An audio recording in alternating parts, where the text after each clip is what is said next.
Yo, yo, yo, we are back. What's up, everybody? It's Actuali Podcast. I'm Chris, I'm DJ. and today we are covering another episode of John Vervaake's Awakening from the Meaning Crisis. We are deep in it now. This episode is on Embodied-Embedded Relevance Realization as Dynamical Developmental General Intelligence. There's a clue in there that we're going to be talking about AI. This is going to be a very compelling episode. This is one of the best so far, and everything that we've learned so far comes together here, particularly in these coming episodes. So get excited, fam. This is going to be good. Yeah. Going to get us up and running. I forgot. We got to be up and running everywhere. Let's get us up on Facebook. For the Facebook peeps, whoever you may be. Whoever they may be. What is up, Facebook fam? We are back. It's another episode of Actuali Podcast and Meaning Making 101, covering John Vervaake's Awakening from the Meaning Crisis, episode 31, Embodied Embedded Relevance Realization as Dynamical Developmental General Intelligence. And as I was just saying before, I got us live here on Facebook. We were talking about a little bit of a clue in that title, general intelligence. We're going to be talking about AI in this episode, and this is groundbreaking stuff. This is really exciting. So I hope you guys are as psyched as I am. And Mr. DJ is going to help us begin going over our previous episode. I'm going to jump in here as well in just a moment. So, we have we came across a roadblock when it comes to relevance. You can't make a theory of it. So we have the theory of relevance versus the theory of relevance realization.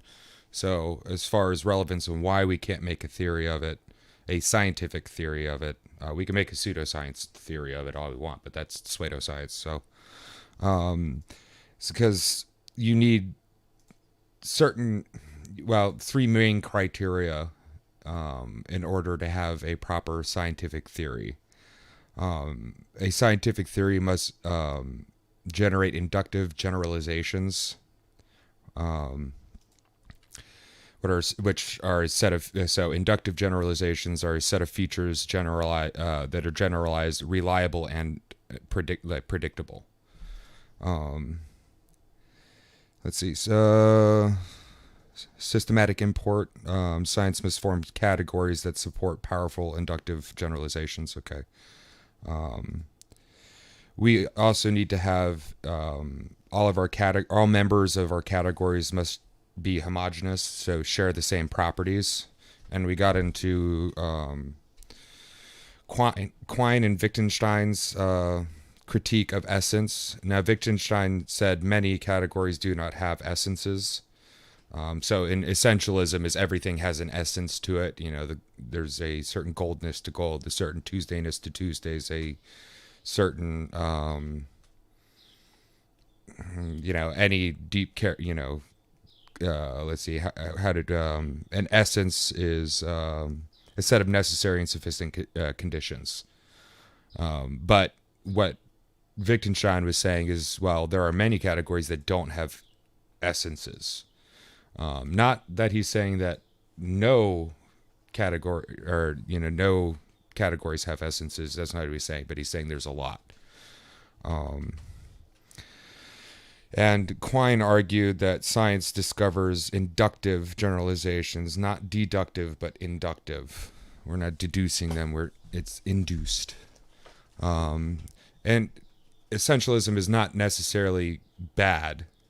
Because you can look at certain things that do have an essence to them, but not everything has an essence, so we can't just go full essentialist, nor can we go full nothing has an essence to it and everything's just willy-nilly separated, completely different things. We gave the example of you can't have a science of white things. Because what does white tell you about any given thing? The clouds are white and so is the ping pong ball, but what can you learn about the clouds from the ping pong ball? Really nothing, other than they both reflect refract most of the visible spectrum of light, thus being white. So there isn't an essence to, say, a color. So there are many categories that have no scientific theoretical possibility, but that doesn't mean they're not real, you know.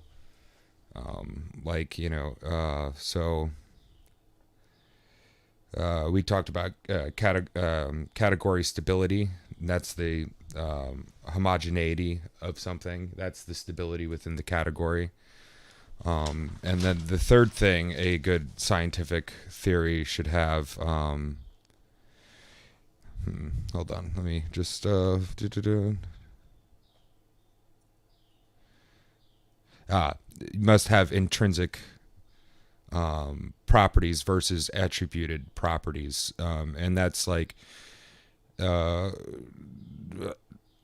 tungsten per size has so much more mass than say steel per size.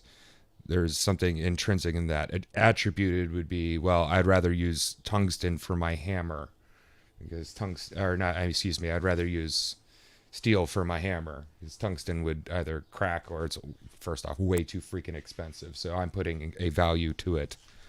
So intrinsic is inherent. An attribute is a relationship.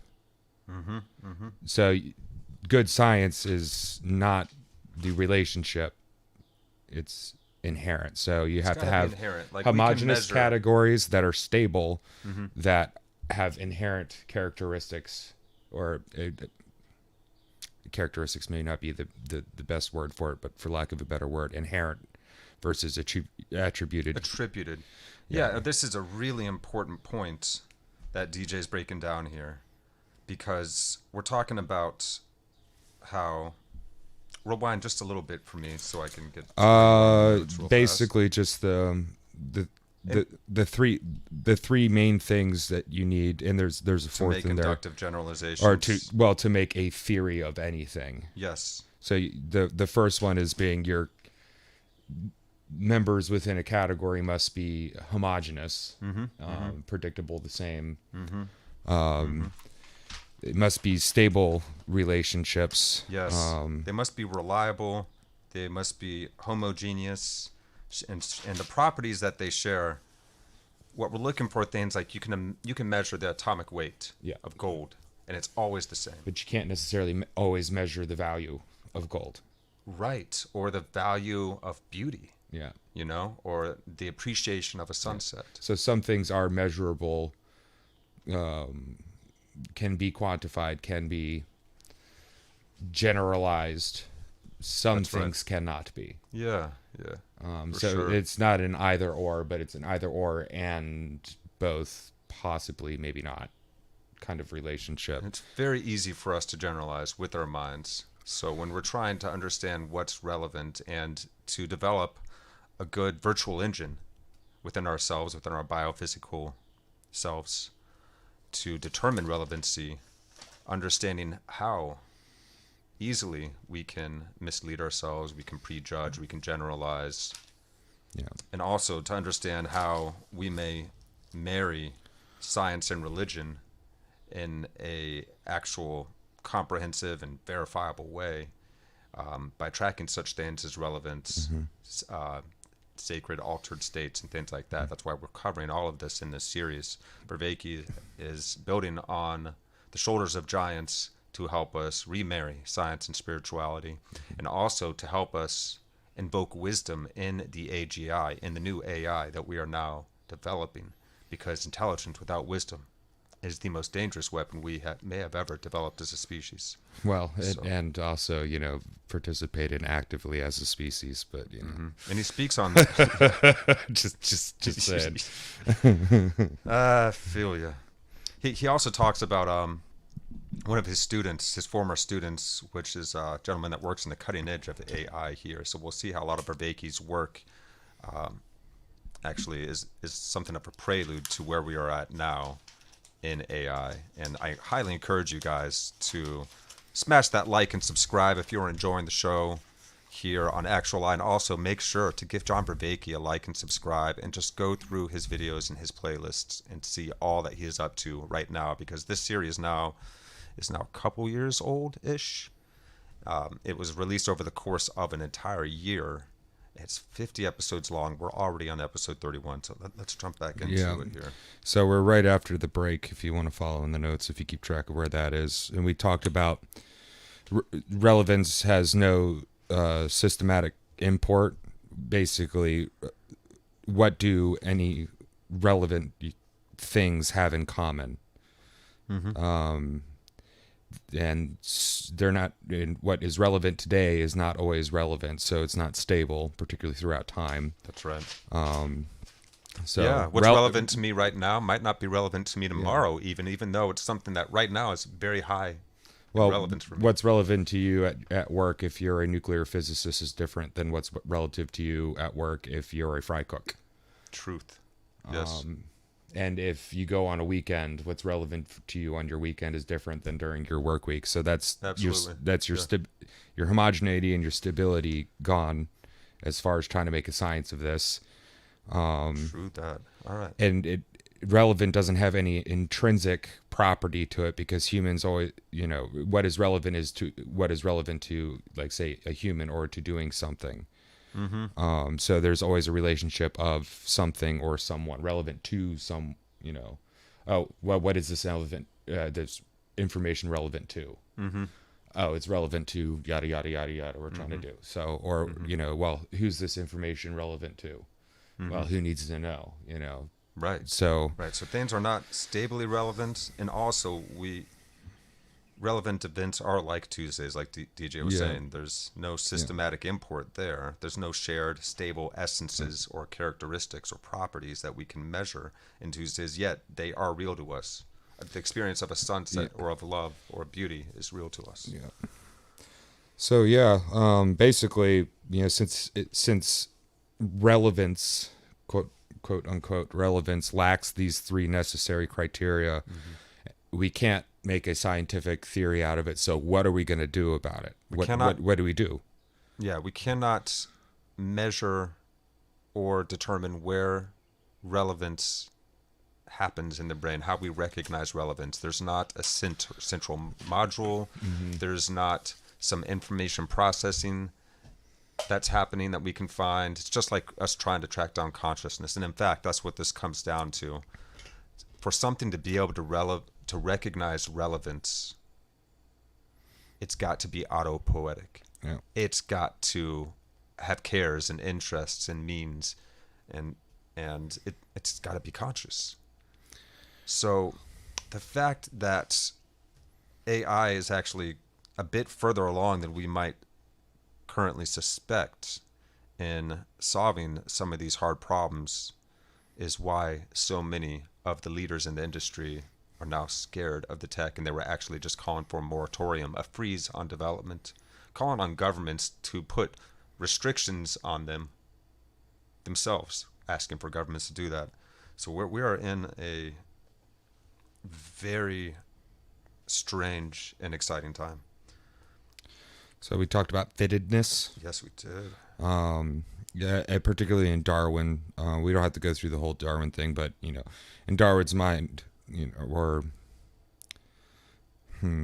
Well, basically what you're going to break down by bringing up Darwin and evolutionary theory is that we need the criteria still for a relevance realization theory. Just like Darwin didn't give us an exact definition of what evolution is, but he described to us how fittedness works and how evolution actually does work. So we can see how it works and affects the environment. He didn't need a theory of fittedness. What he needed is a theory of or fittedness, what it is and what it does, what is relevant in a set of changing categories and situations. So it's not necessarily what are the things that make you fit in any given situation, say to like spread your jeans, but what is relevant in an environment, in a situation where your categories and your situation is changing. Yes. And that would help with better, being able to predict things happening Yes. Yes. Um, Yes, because we know that there is such a thing as relevance that we as humans can realize.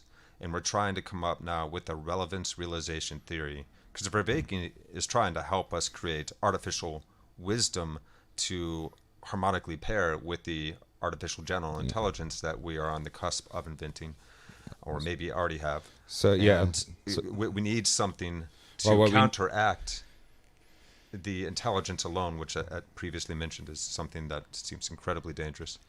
but so what we need is a theory of the evolution of fittedness, That's if it. you will, fittedness ongoing, which generates intelligence without being itself a intelligent system. Yes, I remember you made a really good episode, a really good point last episode when we were talking about how relevance realization theory can't be a theory of subjection, or projection. I mean, Yeah. or or of subjectiveness or of objectiveness. It's not merely something we project or can detect, yet we are subject to it. It seems to happen in our being mode. It happens in the non-dual state most efficiently, you could say, Mm-hmm. or most powerfully for us. So when we're in altered states of consciousness, that's the reason Yeah. that we see a lot of descriptions and trip reports around the areas of here and now and beauty and truth and awakening and realization. And I felt awake for the first time. Everything was I felt so present, all that kind of stuff.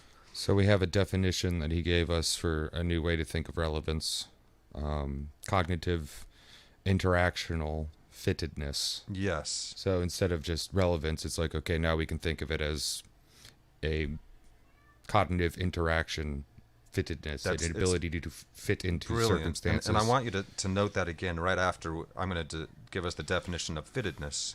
What about an organism makes it fit? There's no essential design. Some are big, some are small, some are fast, some are slow, some are singular, some are multicellular. The environment is so widely complex. Autopoietic beings tap into niches which themselves change over time. So we get into reciprocal relationships, feedback relationships, that the world is informing us, we are informing the world, and we're adapting together in a co-creative kind of movement.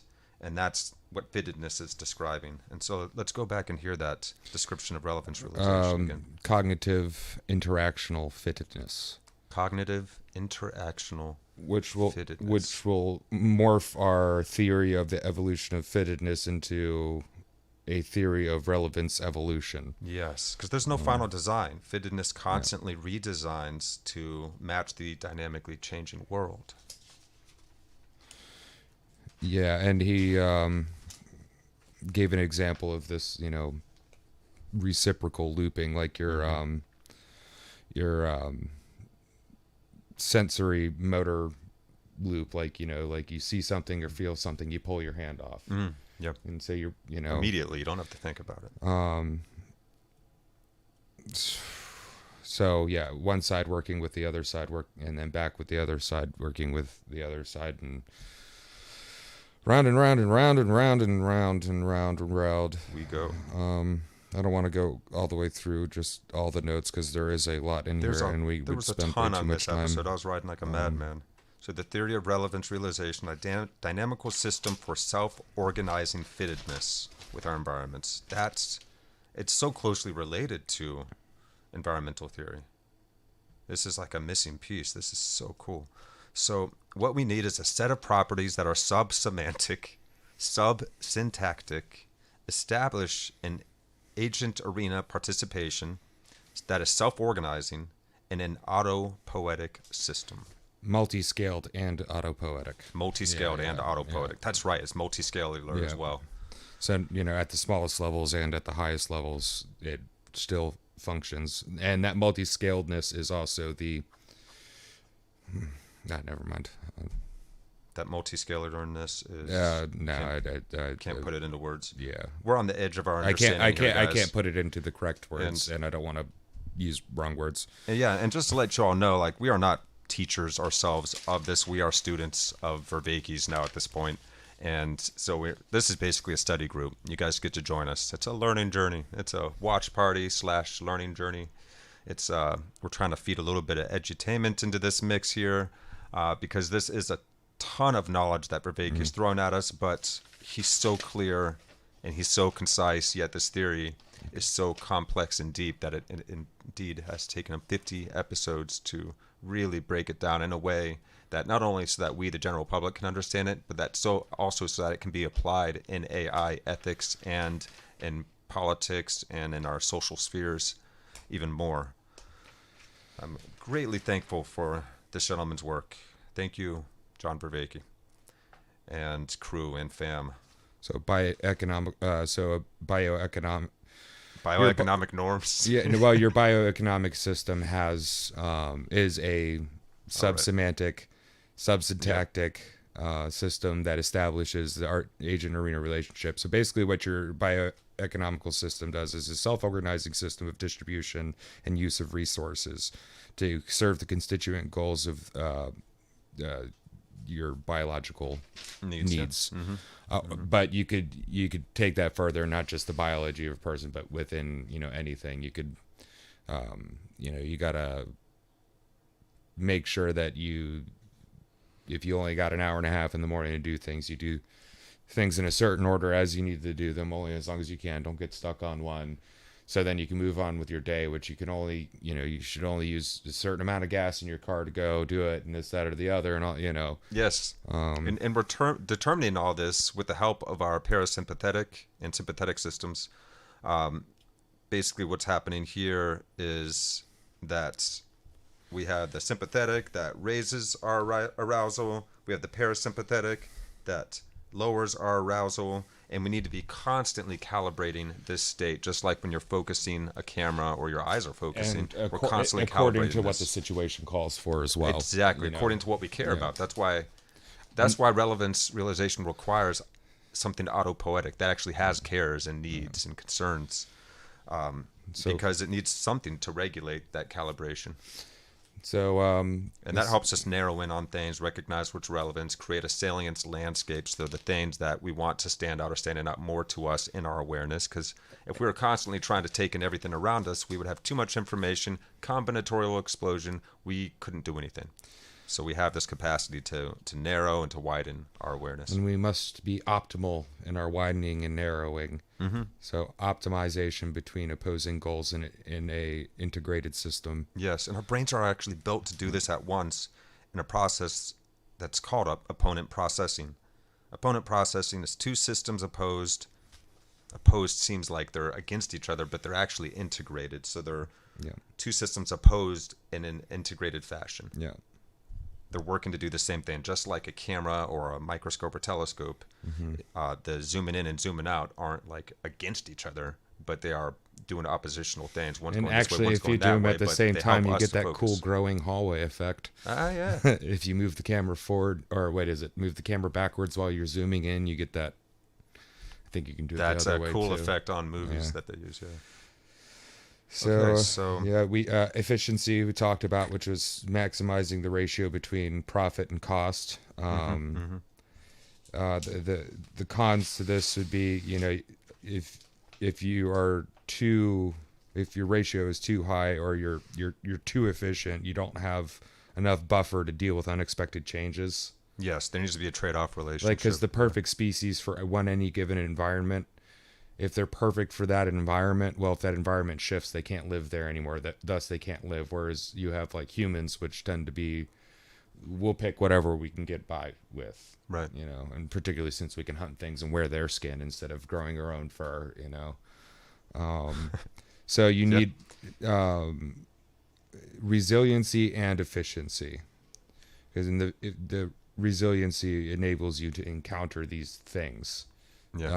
These unexpected changes. Mm-hmm. So it's not just all efficiency, and also you don't want to be like super resilient but not efficient, because then you don't really go anywhere. There's no direct growth. Now you might be able to live a perfectly fine life and everything like that, but like as a species, if your species is really resilient, like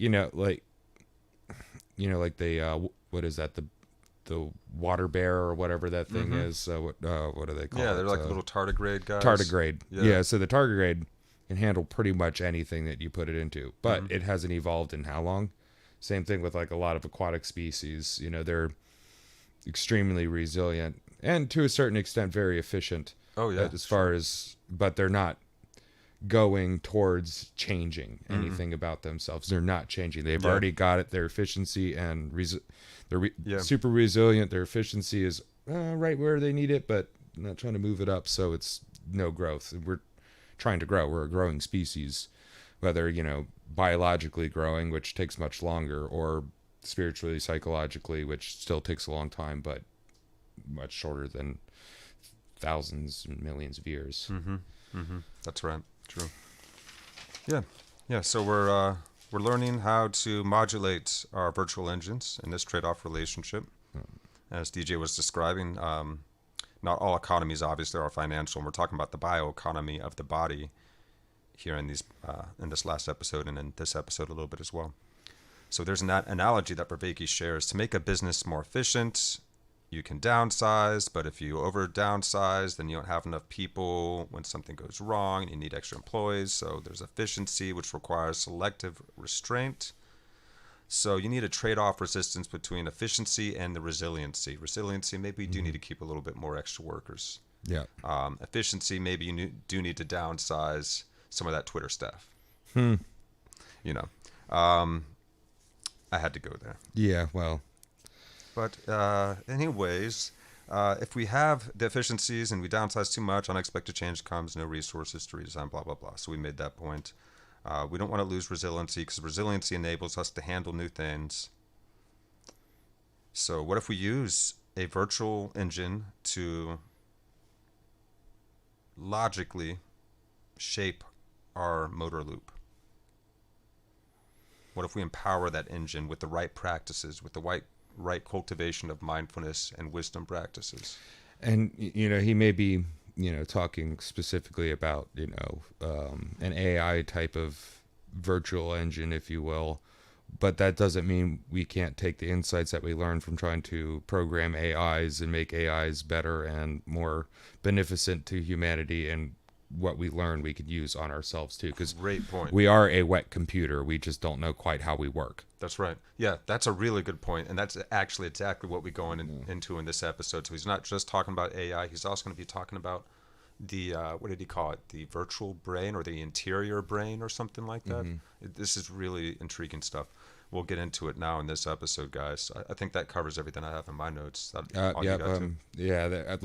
could have spent probably like a whole show just easily going over the notes. But easily. He says in this episode that he could actually do an entire course on just relevance realization. Yeah.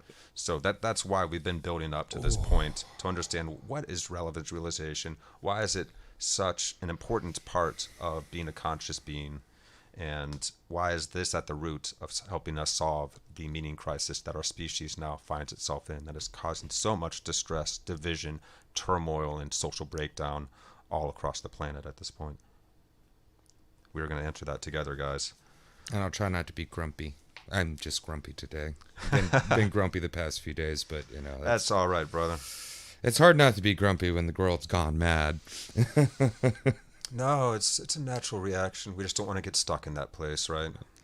Just a little grump every day will keep you alive. You notice those guys that the grumpy old codgers that live to be like 100 years old, and they're just like, yeah, stub their toe. If it's a good impetus to start doing something beautiful with it, there's nothing wrong with any of our emotions. It's us miring ourselves in our emotions that can really hurt us, because then we're just carrying that stress, and more of our blood is staying in our extremities, in our limbs, so that we're ready for fight or flight, rather than where it needs to be when we're calm, relaxed here and now. The blood is all around the vital organs in your center and your core.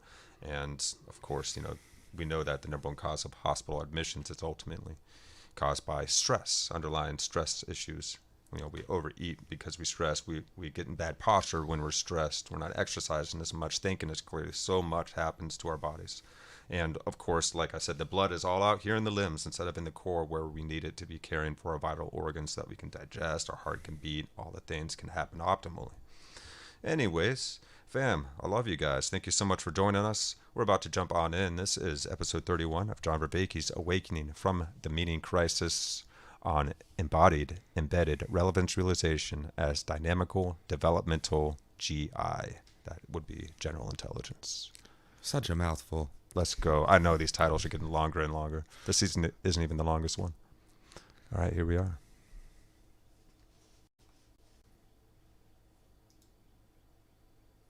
Do, do, do, do, do, do.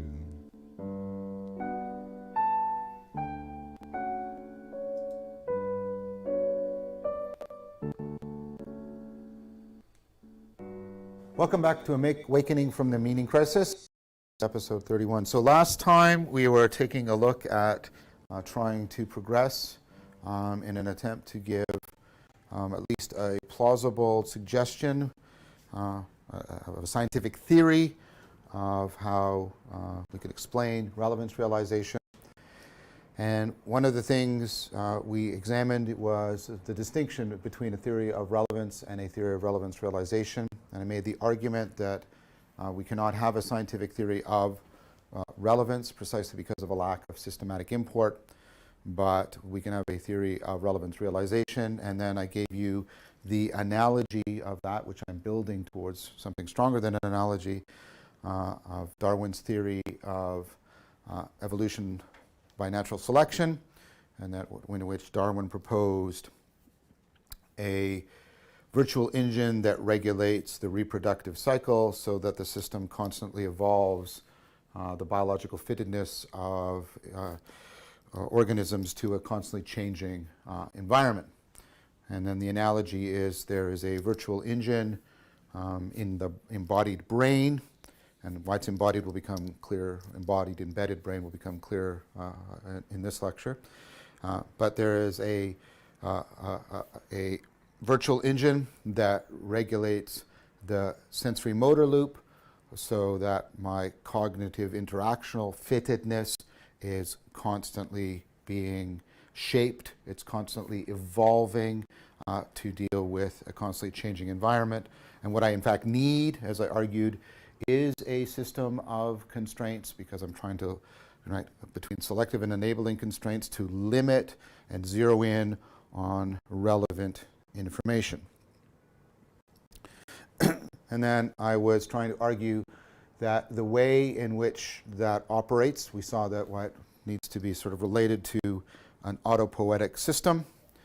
And then the way that operates, the self-organization, I suggested, operates in terms of a design that you see on many scales, and we need, remember, a multiscalar theory in terms of your biological and cognitive organization, and that's in terms of opponent processing. And we took a look at the opponent processing within the autonomic nervous system that is constantly, by this strong analogy, evolving your level of arousal to the environment, opposing goals but interrelated function.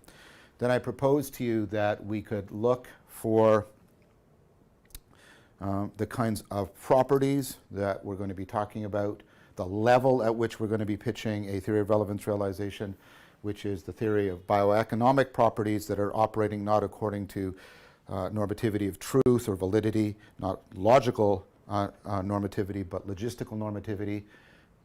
And the two most important logistical norms I would propose to you are efficiency and resiliency. And then I made an argument that they would be susceptible to opponent processing precisely because they are in a trade-off relationship with each other, and that if we could get a cognitive virtual engine that regulates the sensory motor loop by systematically playing off selective constraints on efficiency, selective logistical economic constraints on efficiency, and enabling economic constraints on resiliency, then we could give an explanation, a theory deeply analogous to Darwin's theory of the evolution across individuals of biological fittedness. We could give an account of the cognitive evolution within individuals' cognition of their cognitive interactional fittedness, the way they are shaping the problem space so as to adaptively be well fitted to achieving their interactional goals with the environment. Before I move on to try and make that more specific and make some suggestions as how this might be realized in the neural machinery of brains, I want to point out why I keep emphasizing this embodied-embedded.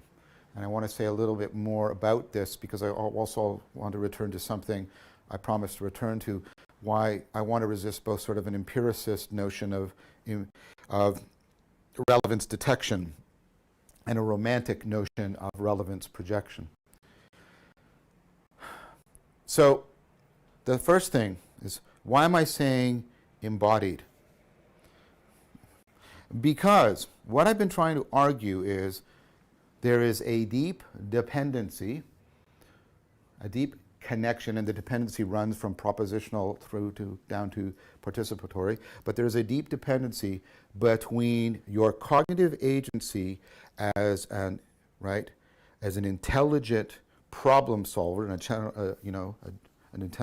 intelligent general problem solver, and the fact that your brain exists within a bioeconomy.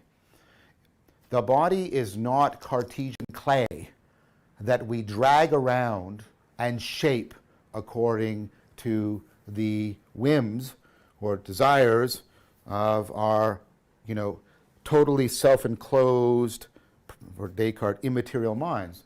The body is not a useless appendage. It is not just a vehicle. So even here I'm criticizing certain Platonic models. The body is an autopoietic bioeconomy that makes your cognition possible. Without an autopoietic bioeconomy, you do not have the machinery necessary for the ongoing evolution of relevance realization. The body is constitutive of your cognitive agency in a profound way. Why embedded? And this will also lead us into the rejection of both sort of an empiricist and a romantic interpretation. Right? Why embedded? The biological fittedness of a creature is not a property of the creature per se. Right? It is a real relation between the creature and its environment. Is a great white shark intrinsically adapted? No. It makes no sense to ask that question, because if I take this supposedly apex predator, really adapted, and put it in the desert, the Sahara Desert, it dies within minutes. Right? Its adaptivity is not a property, right, intrinsic to it per se. Its adaptivity is not something that it detects in the environment. Its adaptivity is a real relation, an affordance between it and the environment. In a similar way, while I would argue that relevance is not a property in the object, it is not a property of the subjectivity of my mind. It is neither a property of objectivity nor a property of subjectivity. It is precisely a property that is co-created by how the environment and the embodied brain are fitted together in a dynamic, evolving fashion. It is very much like the bottle being graspable. This is not a property of the bottle nor a property of my hand, but a real relation on how they can be fitted together, function together. So I would argue we should not see relevance as something that we subjectively project, as the romantic claims. We should not see relevance as something we merely detect from the objectivity of objects, as perhaps we might if we had an empiricist bent. I want to propose a term to you. I want to argue that relevance is, in this sense, transjective. It is a real relationship between the organism and its environment. We should not think of it as being projected. we should not think of it as being detected. This is why I've consistently used the term, we should think of relevance as being realized. Because the point about the term realization is it has two aspects to it, and I'm trying to triangulate from those two aspects. What do I mean by that? There is an objective sense to realization, which is to make real. And if that's not an objective thing, I don't know what counts. Making real. That's objective. But of course, there is a subjective sense to realization, which is coming into awareness. And when I'm using both these words, I'm using both these senses of the same word. I'm not equivocating. I am trying to triangulate to the transjectivity of relevance realization. That is why I'm talking about something that is both embodied, necessarily so, and embedded, necessarily so. Notice how or perhaps better, anti-Cartesian this is. The connection between mind, if what we mean by mind is your capacity for consciousness and cognition, right, and body is one of dependence, of constitutive need. Your mind needs your body. We're also talking not only about it being embodied, embedded. It is inherently a transjective relation of relevance realization. The world and the organism are co-creating, co-determining, co-evolving the fittedness. All right, let's now return to it. The proposal. Now, before we return, notice what this is telling us. This is telling us that a lot of the grammar by which we try to talk about ourselves and our relationship to reality, the subjective, objective, both of these are reifying, and they're inherence claims. They're the idea that relevance is a thing that has an essence that inheres in the subject, or relevance is a thing that has an essence that inheres in the object. Both of those, that standard grammar and the adversarial, right, partisan debates we often have, I am arguing need to be transcended. Need to be transcended. And I would then propose to you that that's going to have a fundamental impact on how we interpret spirituality. If again by spirituality we mean a sense and a functional sense of connectedness that affords wisdom, self-transcendence, etc.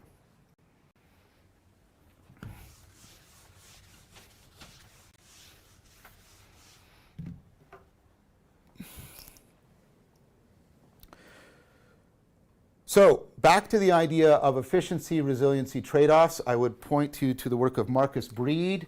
He's got work sort of mathematically showing that when you're creating networks, especially neural networks, you're going to optimize, and we talked about optimization again in the previous video, you're going to optimize between efficiency and resiliency.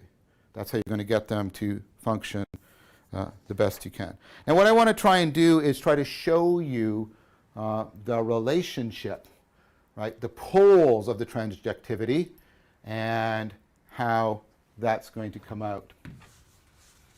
Or at least point towards the generative relationship that can be discussed in terms of these poles. So I argued that initially the machinery of relevance realization has to be internal. Now, again, this is why I just did what I did. When I say internal, I don't mean subjective. I don't mean inside the introspective space of the mind. When I'm talking about the goals are internal, I mean internal to an embodied, embedded, right, brain-body system, an autopoietic system, of adaptivity. In fact, there's many people who are arguing in cognitive science that those two terms are interdependent. Just like I'm arguing that relevance realization is dependent on autopoiesis, being an adaptive system and being an autopoietic system are also interdependent. A system can only be continually self-making if it has some capacity to adapt to changes in its environment. And a system is only adaptive if it is trying to maintain itself, and that only makes sense if it has real needs, if it's an autopoietic thing. So these things are actually deeply interlocked. Relevance realization, autopoiesis, and adaptivity.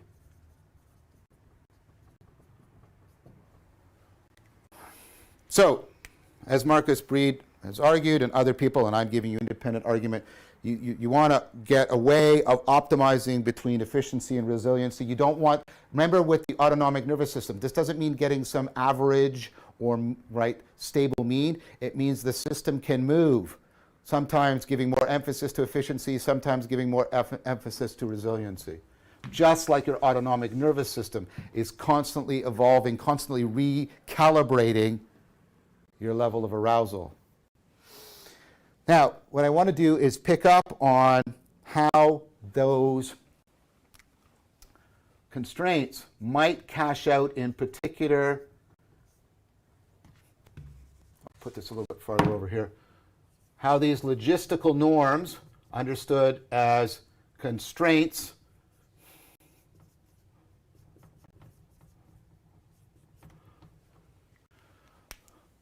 can be realized in particular virtual engines. So, and I want to do this by talking about internal bioeconomic properties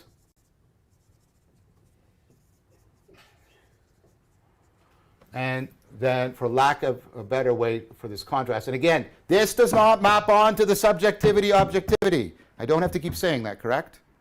Okay?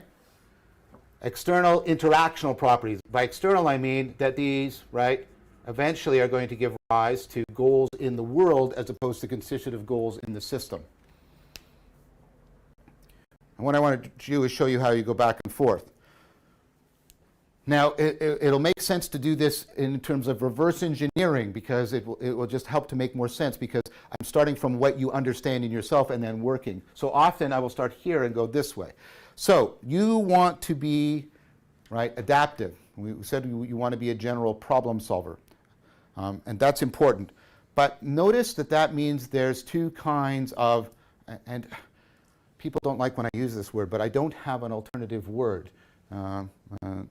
So I'm just going to use it. There's two kinds of machines you can be. By that, what I mean by that is a system, that is capable of solving problems and pursuing goals in some fashion.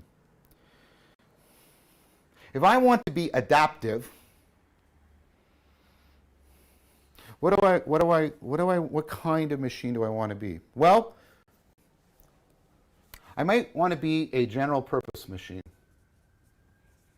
Now these terms are always, and I keep showing you that, are always relative. They're comparative terms and relative. I don't think anything is absolutely special purpose. It's always a comparative term, But let me give you an example. My hand is a general purpose machine, My hand is such that it can be used in many, many different contexts for many, many different tasks. So it's very general purpose, Now, the problem with being a jack of all trades is that you are master of none.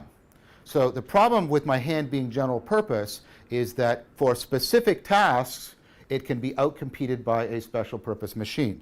So, although this is a good general purpose machine, it is nowhere as good as a hammer for driving in a nail, nowhere as good as a screwdriver for removing a screw, etc., etc. So, in some contexts, special purpose machines outperform general purpose machines. But you wouldn't want the following. You wouldn't want, you're going to be stranded on a desert island, like maybe Tom Hanks in Castaway, And he lost all of his special purpose tools. They sink to the bottom of the ocean. That causes him a lot of distress. Literally what he starts with at first is his hands, the general purpose machines. And you see that, wow, they're not doing very good. If I just had a good knife, right? But the problem is, you wouldn't want, well, not Tom Hanks, but his character, I forget the character's name, I think it's Jack. You wouldn't have Jack, Jack, I'm going to cut off your hands, and I'm going to attach a knife here, and a hammer here, and now you have a hammer and a knife. It's like, no, no, no, I don't want that either. I don't want just a motley collection of special purpose machines. Okay? So sometimes you're adaptive by being a general purpose machine. Sometimes you're adaptive by being a special purpose machine. So, general purpose machine, you use the same thing over and over again. Sometimes we make a joke about somebody using a special purpose machine as a general purpose machine, right? When all you have is a hammer, everything looks like a nail, right? And the joke there is, right? And it strikes us as a joke because we know that hammers are special purpose things and everything isn't a nail. It's not so much a joke if I say, sometimes when all you have is a hand, everything looks graspable. That's not so weird. Okay? So what am I trying to get you to see? What I'm trying to get you to see is you want to be able to move between these. This is very efficient. Why? Because I'm using the same thing over and over again, the same function over and over again, or at least the same set of tightly bound functions, right? The thing about special purpose, right, is I won't use it I don't use it that often. I use my hammer sometimes, and my saw sometimes, and my screwdriver sometimes, and I have to carry around the toolbox. Now the problem with that is it gets very inefficient, because a lot of the times I'm carrying my hammer around and I'm not using it. So I have to bear the cost of carrying it around, and I'm not using it. So it's very inefficient. But you know what it makes me? It makes me tremendously resilient. Because when there's a lot of new things, unexpected specific issues that my general purpose thing can't handle, I'm ready for them. I have resiliency. I've got differences within my toolbox kit that allow me to deal with these special circumstances. So notice what I want to do. I want to constantly trade between them. I want to constantly trade between them. Now what I'm going to do, I did that to show you this. I'm then now going to reorganize it this way. Because what I'm going to show you, what I'm arguing is general purpose is more efficient. Special purpose is making you more resilient. And you want to trade between them. Okay. Those are interactional properties. And you said, I sort of get the analogy. What does that have to do with the brain and bioeconomy? Right? So, how would you try to make information processing more efficient? Well, what I want to do is I want to try and make the process I'm using, the functions I'm using, to be as generalizable as possible. That will get me general purpose. Because if I can use the same function in many places, then I'm very efficient. How do you do that? How do you do that? Well, here's where I want to pause, and I want to introduce just a tiny bit of narrative in here. When I was writing this paper with Tim Lillicrap and Blake Richards, but especially, this was Tim's great insight. You've got to get in, if you're interested in cutting edge AI, you really need to pay attention to the work that Tim Lillicrap is doing. Tim's a former student of mine. He's a colleague in many ways. Of course, he's greatly surpassed my knowledge and expertise. He's one of the cutting edge people in artificial intelligence, and he had a great insight here. I was proposing this model, this theory to him, and he said, but you should reverse engineer it in a certain way. And I said, what do I mean? He says, well, you're acting as if you're just proposing this top down, but what you should see is that many of the things you're talking about are already being used within the AI community. So the paper we published was Relevance Realization and the Emerging Framework in Cognitive Science. Namely, that a lot of the strategies I'm going to talk about here are strategies that are already being developed. Now, I'm going to have to talk about this at a very abstract level, because which one of the particular architectures, a particular application is going to turn out to be the right one, we don't know yet. That's still something in progress. But I think Tim's point is very well taken, that we shouldn't be talking about this in a vacuum. We should also see that the people who are trying to make artificial intelligence are already implementing some of these strategies that I'm going to point out. And I think that's very telling. The fact that we're getting convergent argument that way. Hey guys, sorry about that. Yay! I don't know why the software is lagging, but we back. What's up, guys? Hey, we got the lighting a little bit better now. I'm gonna have to figure out how to hide this shadow. All right. There so is that no was hiding the shadows. There is a way. We just need a few more lights. So We don't already have enough. So, embodied and embedded, and why he's using those words specifically. So, to be embodied is, he's using that word because there's a deep dependency between your cognitive agency and the fact that your brain exists within a body, a physical thing. And the body is an autopoietic bioeconomy constitutive of cognitive agency. Mm-hmm. Mm-hmm. So the biofittedness of a creature is not indicative of its adaptivity.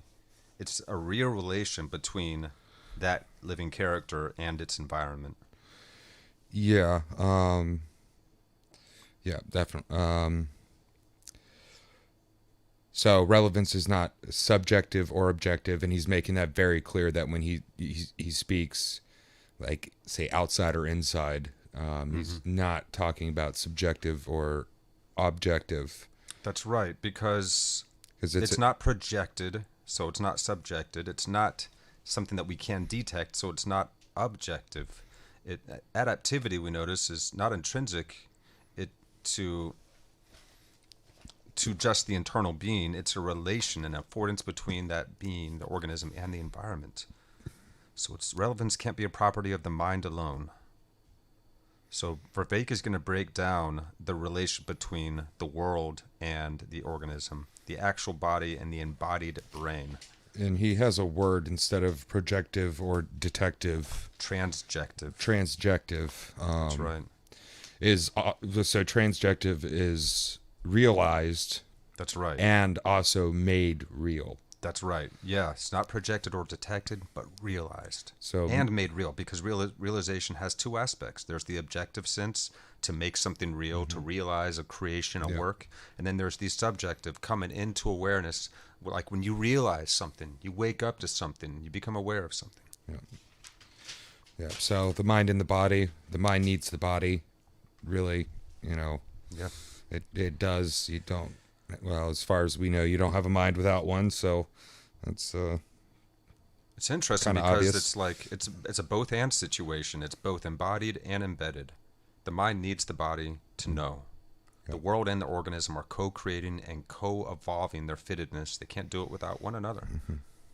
Much of the grammar that we use to talk about ourselves involves essences in either subjective or objective senses. And Vervaeke is arguing that all of this needs to be transcended if we're going to understand relevance realization and how to cultivate wisdom in ourselves, but also within AGI now that we're actually mapping out how to make conscious, seemingly at least conscious intelligence. We are perhaps on the verge of creating actual general intelligence. And so he uses the word internal, which is pertaining to the autopoietic system, not the subjective in this case. So when we're using the word internal, that's what he means. And then, so relevance realization is tied to autopoiesis and additivity. So Yes. the thing that cares and can do things and its ability to adapt. And so, Yes, and these need to be connected is what he's arguing for. Yeah. This fundamental sense of connectedness that affords wisdom and self-transcendence in our species. If we're going to optimize between efficiency and resiliency, we need to develop this trade-off. And it's more than just a trade-off, like he also made the point of. It's not just some middling compromise, right? It's a constant calibration process. and it's not, it also isn't,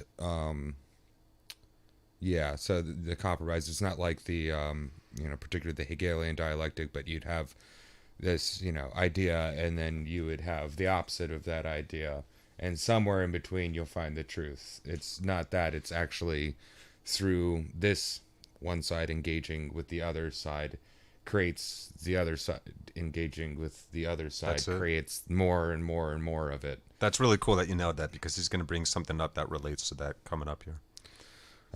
So we're talking about internal bioeconomic properties, right? Goals in the system. Our internal bioeconomic properties allow us to have goals in the system. The internal properties allow us to have goals in the world. Yeah, the external. The external. Yeah, interactional properties. And interactional properties. Yep. Hey, discuss like what kind of machine do you want to be? Do you want to be a general purpose machine, say jack of all trades, a master at none, but occasionally better than a master of one? That's the whole thing. But basically, like your hands. Your hands are really good general tools, but they're not really good as screwdrivers or hammers or saws or other specialty things. But okay, well, do you want to be a special purpose machine then, where you are the screwdriver or the tool? Well, no, you don't use them nearly as much as, say, you use your hands, but you'll have to carry them around. So you'll have to, your internal bioeconomic system, if you will, has to pay the price of carrying extra stuff around to facilitate that That's right. special purpose. Yep, so special purpose could be a hammer. The general purpose machine could be hands. And we're looking for how to be a general problem solver, but we got to start somewhere. And being that we are autopoietic beings, naturally we would start within. Yep, and we need to... You got to learn general purpose before you can do the fine-tuned stuff with the special. Yeah, find the optimized balance between general purpose and special purpose machine within yourself or within an AI. Yeah, because we want to be able to calibrate between. Yeah, and he brought up, what is it, Tim Lilly? Is it Lillycraft? Did I hear that right? Willowcraft? I don't know. I wasn't sure if it was Willowcraft or... I caught Lillycraft. I don't know. Yeah, I think it was Willowcraft, but we'll have to look that up. Yeah. Tim Willowcraft, former student of Vervaeke's, is on the cutting edge of AI research, and he had an insight. Yeah, just reverse engineer what Vervaeke is trying to break down, because he's like, we're already working on some of these theories and developing them as strategies. We don't know which one's going to work, but it would be really helpful if you reverse engineer what you're doing here. Yeah, from the pre-existing things that we're doing, particularly within AI. So we're already kind of doing them, so you can start to, here's what we're doing. You can see it. You can break it down, figure out how it's working. Well, kind of like if we found an alien spaceship, which, you would reverse engineer, you tinker with it, you'd figure out how it works, what are the components and the pieces within it, why do they work together, how is the why that, why is the how it's working together, like how funny is that how useful? That was in the news recently. Yeah, well, it's there to cover up some other stuff, but probably probably to get us ready for the fake alien invasion. Yeah, okay. Yeah. So sorry guys, we could go on some tangents here, and we're probably going to go on a lot of tangents in the future here after we finish this series. Yeah, but to keep this within the 2-hour mark or the 2.5 hour mark, we'll keep it going. That's all my notes for that part. That's mine too. Right. Solid. Another 2.5 pages of notes with a quickness. Yeah, actually, I so for those at home that don't realize, we've got a little TV screen there behind the camera, but I don't see very well, so I have it running here and I listen to it, and I can also see what he writes on the freaking board, which is really helpful to go, so when taking notes, if I try to take his notes as much as possible, except he writes from the right side of the board to the left side of the board. It really throws me off, because I'm writing from the top down from the right left, and he's writing from the bottom up from the right to the left. These ambidextrous Tai Chi masters. Well, I know how he does it. It's a teacher's thing, but it's because when you're on the board and doing stuff, you don't want to be in the way of what you're writing. Oh, So, true. Yeah. It's just weird though. Never really got used to it. I didn't note that until you pointed it out. I wonder if he's a lefty too. Anyway. We'll have to pay attention now and see. Because I've just been following the here and nowness of what he is teaching us, and I haven't picked up on that detail. We will find out as we continue this episode of John Vervaake's Awakening from the Meaning Crisis. Let's bounce back in, fam. Here we go. Hey, it's working again. Okay, cool. The computer's not going to die. Processing. Let's hope. Function more generalizable. Actually, I'm going to How do I do that? Yeah. I'm going to rewind this a little bit for us here, Just family. a little bit longer. Let's give them, 20 seconds maybe? Should be good. All right. Here we go. That I'm going to point out. And I think that's very telling. The fact that we're getting convergent argument that way. Okay. So how do I make a information processing function more generalizable? How do I do that? Well, you know how we do it, because we've talked about it before, but you do it in science. All right, so here's two variables, for example. It's not limited to two, right? And so, right, I have a scatter plot, and what they taught you to do, right, was a line of best fit. Right, this is standard move in Cartesian graphing. Now, why do you do a line of best fit? And my line of best fit might actually touch none of my data points. Does that mean I'm being ridiculously irresponsible to the data? I'm just gauging an armchair speculation? No. Why do we do this? Why do we do a line of best fit? Right? Well, why we're doing this is because it allows us to interpolate and extrapolate. It allows us to go beyond the data. Now, we're taking a chance. And of course, all good science, and this was the great insight of Popper, all good science takes good chances. Right? But here's the thing. I do this so that I can make predictions, right, what the value of y will be when I have a certain value of x that I've never obtained. I can interpolate and extrapolate. That means I can generalize the function. So this is data compression.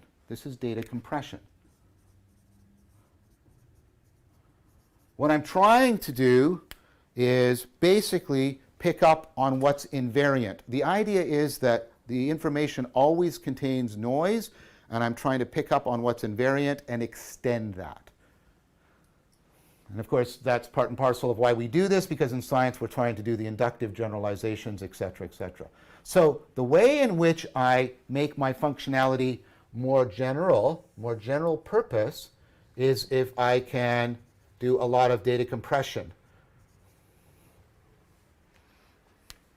So if the data compression allows me to generalize my function, and that generalization is feeding through the sensory motor loop in a way that is protecting and promoting my autopoietic goals, it's going to be reinforced. But what about the opposite? What was interesting at the time, I think some people have picked this up on a term, we didn't have a term for this. And I remember there was a whole afternoon where Tim and I were just trying to come up with, what do we want for the trade-off?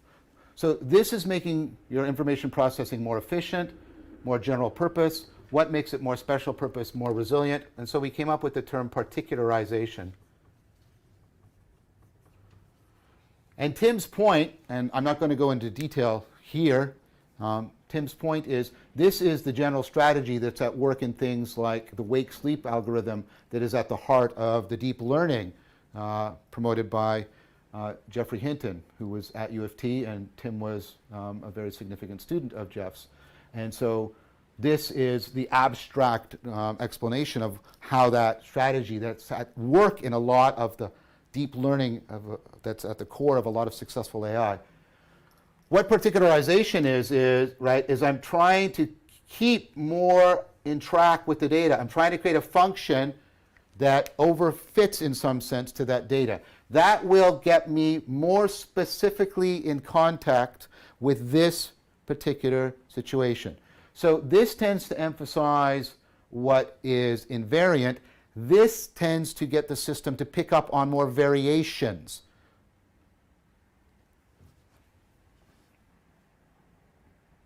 So this will make the system more cross-contextual. It can move across context because it can generalize. This will tend to make the system more context-sensitive. And of course, you don't want to maximize any one of these. You want them dynamically trading. And notice how they are, is this the right word? I hope so. Obeying. It sounds so anthropomorphic. Notice how they're obeying the logistical normativity trading between efficiency and resiliency. And there's various ways of doing this, right? And there's lots of interesting ways of engineering this into, but it's creating a virtual engine, engineering this, creating sets of constraints on this, so this will oscillate in the right way and optimize that way. And so the idea is when you've got this as something that's following the completely internal bioeconomic logistical norms, it will result in the evolution of sensory motor interaction that is going to make a system, an organism, constantly adaptively moving between being general purpose and being special purpose. It will become very adaptive. Now, different organisms will be biologically skewed one way or the other. Even individuals will be biologically skewed. So there are people now proposing, for example, right, that we might understand certain psychopathologies in terms of some people are more biased towards overfitting to particularizing, and some people are more biased towards compressing and generalizing. These people tend towards, right, seeing many connections where there aren't connections, right, and these people tend to be very featurely bound.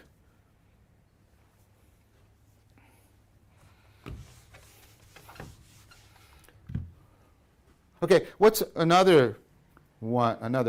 Oh, so this is compression particularization, right? We called this cognitive scope, and we called this applicability, how much you can apply your function or functions.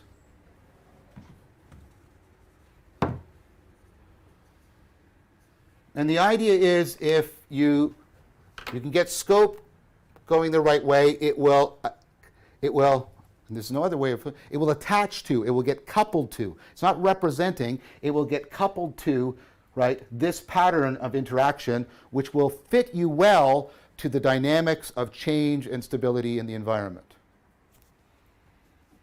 Okay, what's another thing? Well,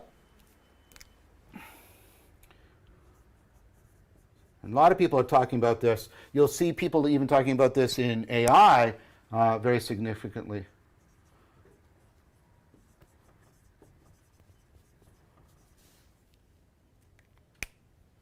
Exploration versus, right? Exploiting versus exploration.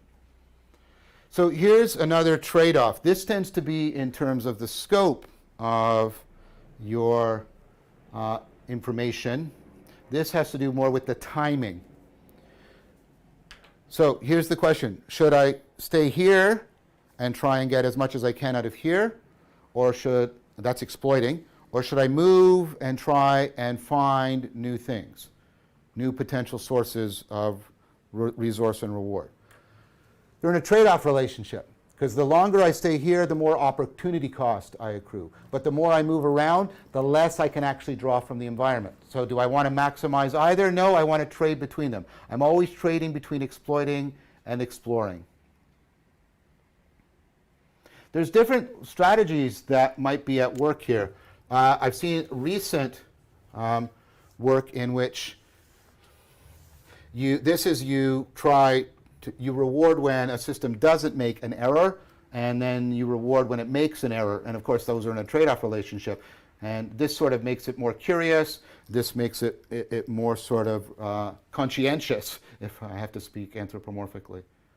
One way we thought you could do this is you could trade. So one way you can do this is you can reward error, right? Sorry, reward error reduction. Reward error increase. Way we talked about in the paper is you can trade off between what's called temporal displacement learning and inhibition on return. I won't go into the dynamics there.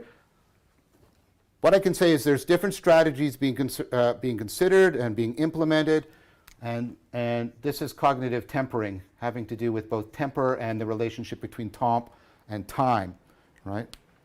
And this has to do with the projectability of your processing.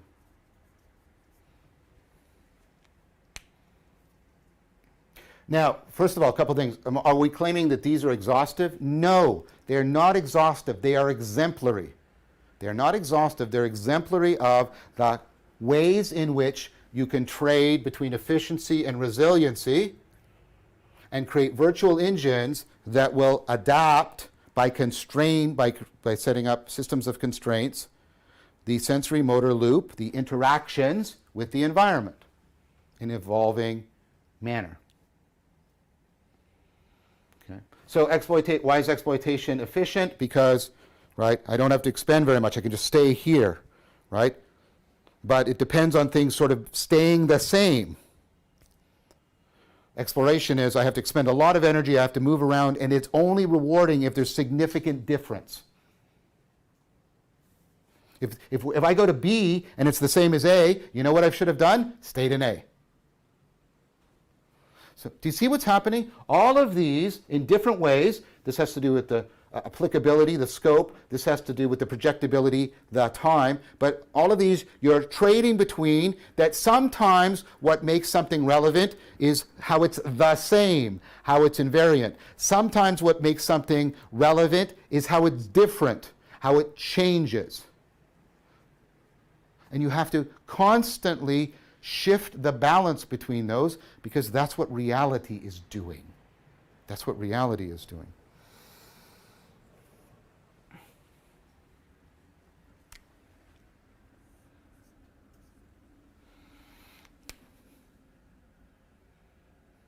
What's another one? Well, another type of one. I think there are many of these, right? And they are not going to act in an arbitrary fashion because they are all regulated by the trade-off normativity, the opponent processing between efficiency and resiliency. Notice these are both what are called different cost functions. They are dealing again with the bioeconomics, how you're dealing with the cost of processing.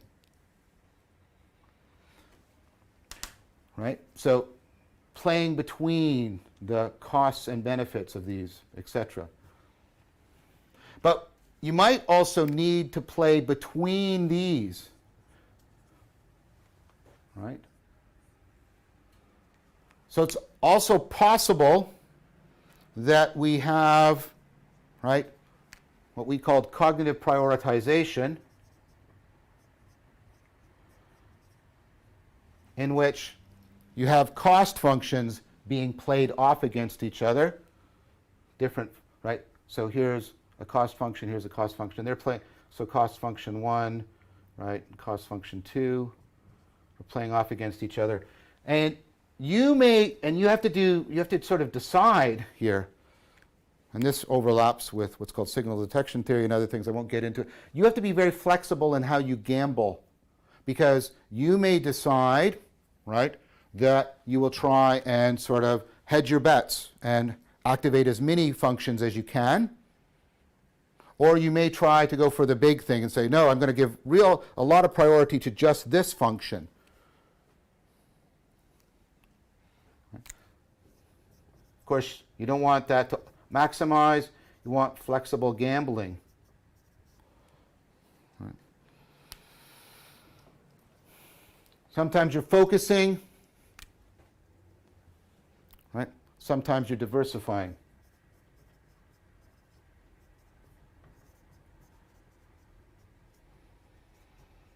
You create a kind of integrative function. All of this can be, and if you check in the paper, all of this can be represented mathematically. Once again, I am not claiming this is exhaustive. I'm claiming it's exemplary. I think these are important. I think scope and time, right, cost functions, and prioritizing between cost functions, I think it's very plausible that they are part and parcel of our cognitive processing.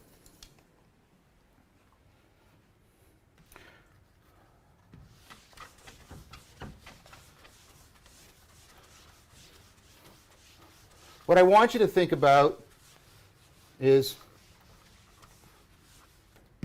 I'm representing this abstractly. Think about each one of these. You know, here's scope, here's tempering, and then of course there is, right, the prioritization that is playing between them.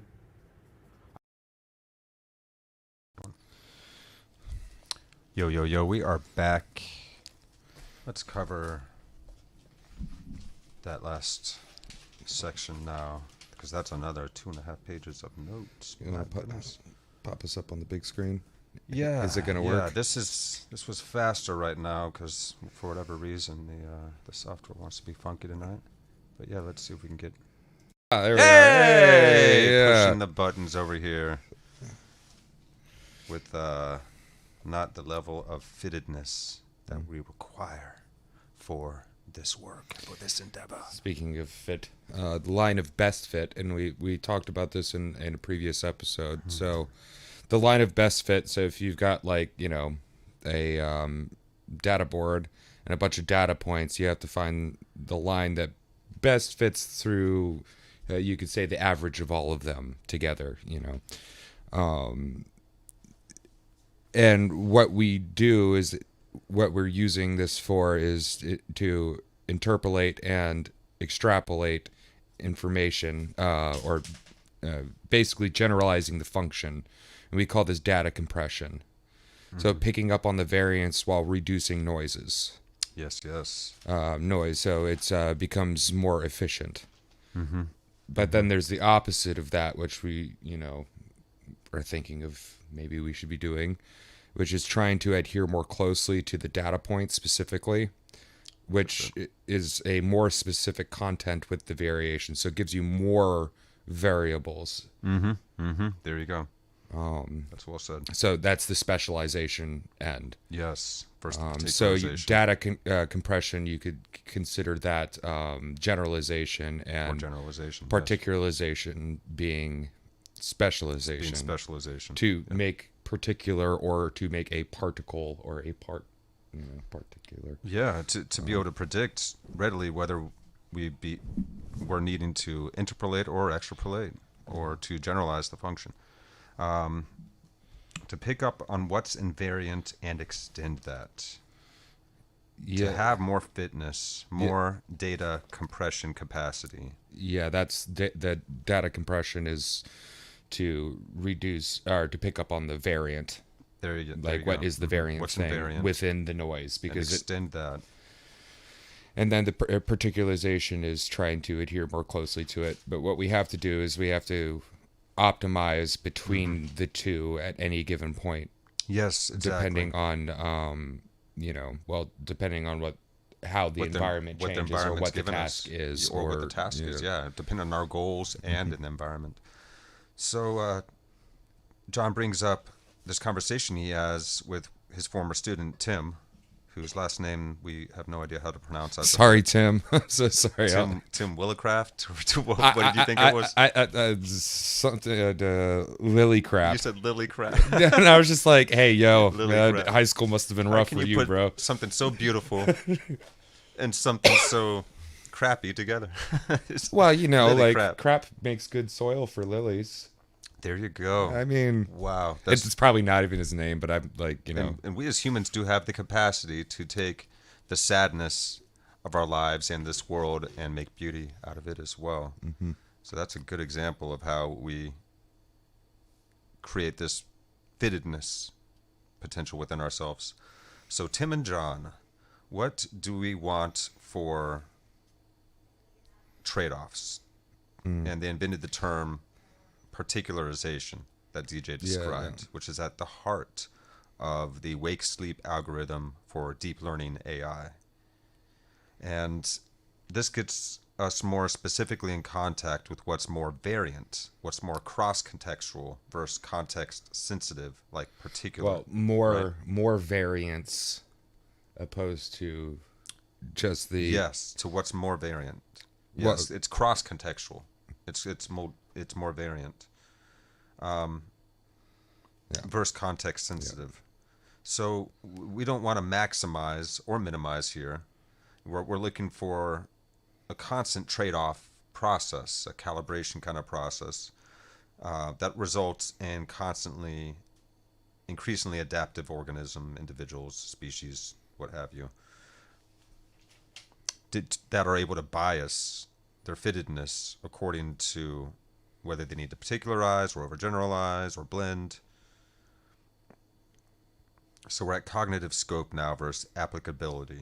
You might have to help me with this one because I can barely keep up with my notes. I'm going to have to watch this one again just to make sure I'm catching all the terms. And I encourage you guys to do that too, or pause these videos while you're watching and look up some of these terms along with us. Throw them in the comments. We'd greatly appreciate you helping educate all of us together here. It's a study group. Yeah, so cognitive scope would be the exploration scope. Yes. Applicability would be the exploiting, which is the timing. That's it. There you go. Now, being somewhere at the right time, the exploitive, and there's more cost, right? There is, yes. So there better be a good payoff, or else, should I stay here? Yeah. And try and exploit the situation?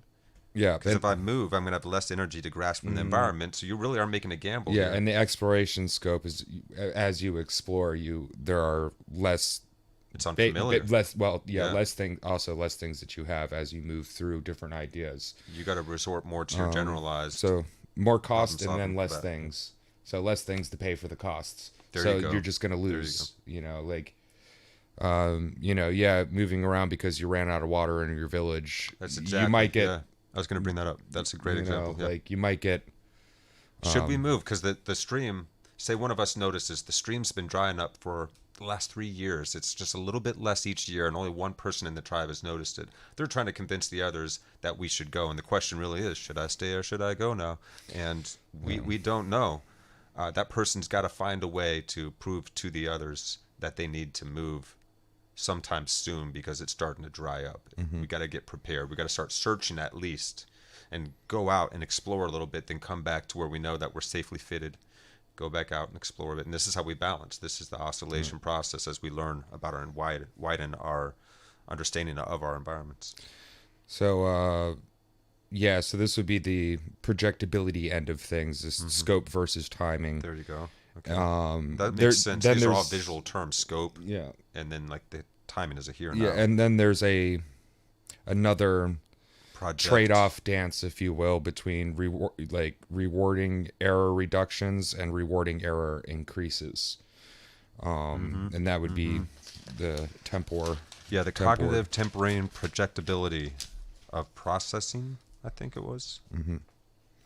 Yeah, I don't have things word for word. I'm using them. That's where I think I fell off my notes. So I was trying to get many of these terms word for word. Not exhaustive, but exemplary. Ways to trade between efficiency and resiliency to create that non-exhaustive. It's what he's doing here is exemplary, not exhaustive. There are many other trade-off relationships that we can look at. Thank you for specifying that. Yeah, that's what that was. Is because like what he's telling us right now isn't like the be-all end-all of things. It's not limited to what he's got on this board. They're just examples. Not an exhaustive explanation, but it is certainly exemplary. Yeah. There are ways to trade between efficiency and resiliency. And we may be able to create virtual machines well fitted to their environments by modeling off of this reverse engineering that Vervaeke is now doing here for us. So we he introduced us to, I guess I'd call it a new term, but cost functions, which is the cost of processing. And in order to get the best, most efficient and resilient set of cost function, we have to combine the scope time, the scope time, I'll call it a dance, a trade-off relationship, the dance, and the applicability projective trade-off, and combine them, which is prioritization. Yes. Prioritizing which within this set of two different sets of dancers, if you will. Yeah. These two different cost. What was that term standing for again? Where did it go? The cost and benefits, the CF1 and the CF2. What does the CF stand for again? Cross function? Cost function. Cost function 1, cost function 2. Cost function. There we go. Okay. But yeah, so... And we are always shifting balance to afford the cost of processing. Yeah. And, they play off of each other. We must be flexible in how we gamble. Yeah, and so it's like scope time is basically time and a place. When you're gonna, right time, right place, right? When you're gambling, you're gonna be at the right time in the right place. What is applied versus what is projected. So yeah, and that relationship is a. Let's see how to explain it. What you do and what you don't. That's a really bad way of. But what do you apply and what do you project? What would that be? There's a word for words within the sentence structure that I don't remember. See, he basically said sometimes we're diversifying, sometimes we're focusing or specializing. Yeah. So that'd be the diversification. Yeah, and so the scope time prioritizes between the very possible. What the heck did I write here? That was a period. Scope and time prioritizes between those two. The scope and time prioritization, cost functions. Yeah, so basically all this comes down to is focusing and diversification. Okay. Oh, what he said at the end was this is very possible that this is part of our own cognitive processing. Yeah. And that we're understanding our own consciousness now as we learn how to develop it in AI. Is basically what's happening. Oh boy. Yep. Which probably is a good thing. It's about time, since we're going to create. Oh, well, it's neither good nor self-aware, bad. What we do. Intelligent machines. We might as well understand how our own consciousness works too, so we can wield them wisely. Or it's just a new way to sell people stuff. Yeah, right. I don't think we're going to be selling too many people stuff with terms as complex as these. No. What I mean is learning how the mind works, so you can hack them into buying that cheeseburger. Oh God! Like they did with the Madison Avenue ad men. It's already too late for that, man. Stuff. They've known for 100 years. Yeah, but now you put it in turbo drive, and you have an AI that could just be your best friend from early childhood that helps you make all your decisions. And well, what's scary is that they're doing that before they even understand consciousness. Yeah, well, yeah. So I guess it's definitely a double-edged sword, though. You're right. I mean, you can only imagine the supercharged versions of what we already have now, and if you have any idea of what's going on now,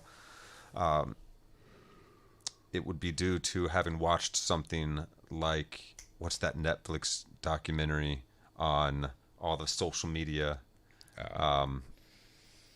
Somebody throw that in the comments for us. I'm the last guy to ask. Starts about with the a Netflix. D, I think. I've never Netflixed and chilled. Oh, it's really good. It's a big documentary. I think maybe around a year ago. Somebody throw it down if you know. But it. I guess like as we're developing these AIs, you would think it was just like, oh well, you have to understand how the mind works, and you make a machine do that. But it's like, well, we don't know how to understand how the mind works, but we're making machines that are seeming to work very similarly to how the mind works. And so what are we doing in those machines? What worked in there? So how do we apply it back to us to see if it works specifically? Well, how it works with us, and then put it back into the system and see how it modifies that. It's using a digital machine as an analog for the human brain to then test on back and forth. Scary. I mean, like we've kind of been doing that with technology and different psychotechnologies forever, like literacy. Okay. Yeah. Like writing stories and doing stuff like that, and being able to communicate with other people on the other side of the planet. And Double-edged swords everywhere. yeah, Yeah. well, yeah, well, Because we can do so much good with every one of our tools, and I might be replying out of kind because I just picked up on the last part of what you're saying there. I'm still searching my brain for the name of this gosh darn documentary. Oh, what is it called? It's a good one too. I know that Tristan Harris, I believe, former Google engineer, one of the social media companies, became a whistleblower. He's part of the Consilience Project, along with Daniel Schmachtenberger, and I do believe that Tristan helped produce this film. It's still not coming to me. I thought that if I started bringing up other names and stuff, it would come to me.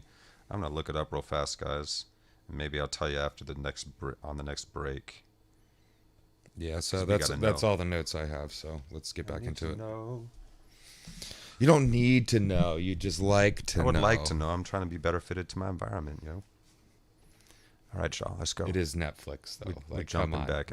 No, I canceled my Netflix a while back because, one, they canceled The Midnight Gospel. Two, they brought out this film that was really disturbing to even know that they would consider bringing out. So I was like, okay, I'm done with you guys. Yeah, and well, they're, let's say... Oh, they're all... I won't say that they're in the Gnostic cult, but I will say that they play around the fringes of the Gnostic cult. And it worries me, as a lot of corporations do nowadays. Brain is faster than Google. As soon as I started typing it in there, yeah, it came to me, and then I forgot it as quickly as I oh, well, Confounded. Oh, yeah. Netflix. Ugh. Netflix documentary. I don't know. They're social media. The Social Dilemma. Derp. Okay, it's The Social Dilemma, guys. Check out The Social Dilemma. It's actually one of these kinds of documentaries that tells a story at the same time. So it's like following a family. And it's actually made to where you could watch this with your young teenage kids and they would understand it. Even though it's complex, it's really well presented, great production value, and also absolutely terrifying to every single human being on the planet. You'll learn a lot more than you realized is happening under the hoods of social media companies' engines, you could say. It's quite disturbing the degree to which these algorithms know us and the way that they are raising the alarms in us, playing off of our depression, increasing hatred and division, because that kind of stuff gets more clicks. You mean the people who don't believe in money. free will that created these systems that are now robbing us of our free will? Yes. Yeah. And we're now maliciously destroying our social fabric and tearing it into shreds as a result. It's a true dilemma. It's a true crisis. This is part of the meaning crisis. But The Social Dilemma is something I highly recommend you guys check out if you do have Netflix. If not, then I would just get a free week or whatever it is and cancel it after watching it. Watch the Magic Mushroom Paul Stamets one that's out there, and maybe check out some Midnight Gospel and Social Dilemma. You're good to go. I guess now you can't share your account with other people anymore. No, you can't. I was going to mention that. Yeah. And people are like, they're going to lose half their viewers. I'm like, well, half their viewers weren't paying anyway, but, whatever. Yeah, good luck with that. But, that was one of their big selling points, was that they were letting you share, because people in the same house always could watch the same cable television together. And they're not talking about that. They're like talking about on different devices. So and they don't like it on different devices. Well, even if some people your TVs are smart now, so they can tell the difference between your TV and somebody else's TV. Yeah, they can be on the same IP, and they could be like just someone different name living downstairs, but it could be your son or something like that, and that's no good. There's got to be at least let you share with one other person, or they could have decreased it, but it was a selling point. It was one of the reasons people bought on in the first place, was because you could do that just like we used to be able Well, to with remember, television. you remember when it was CDs that you would mail out, or excuse me, DVDs? Back in the before Netflix was on this I do remember. internet Yeah. online giant, it was like a at-home mail service instead of going to Blockbuster. Or you'd go online, you'd order the video, and they would send a DVD to you, and you'd have the DVD, and then send it to like one of their kiosks or whatever, or send it back in the mail. And I even remember the little slips that they came in. That's old school. Yeah, there's still red boxes around. I see those, but it's I don't think there's any Blockbusters left. Didn't the last one finally close, or is it even still around? I heard that there was a Blockbuster that just recently opened somewhere, but just for novelty alone, man. I don't know how for that's gonna nostalgia. work. Yeah, they were cool, man. They were cool for their time. Blockbuster Video. I remember we had a Power Video down the street that competed with the Blockbuster, and Blockbuster, of course, destroyed it in a couple years, and Yeah. it went away. Old Power Video. Yeah, and then Blockbuster went away, taken out by what started out as just little old Netflix. Just exploded. And I'm not sure if Netflix is making enough money yet.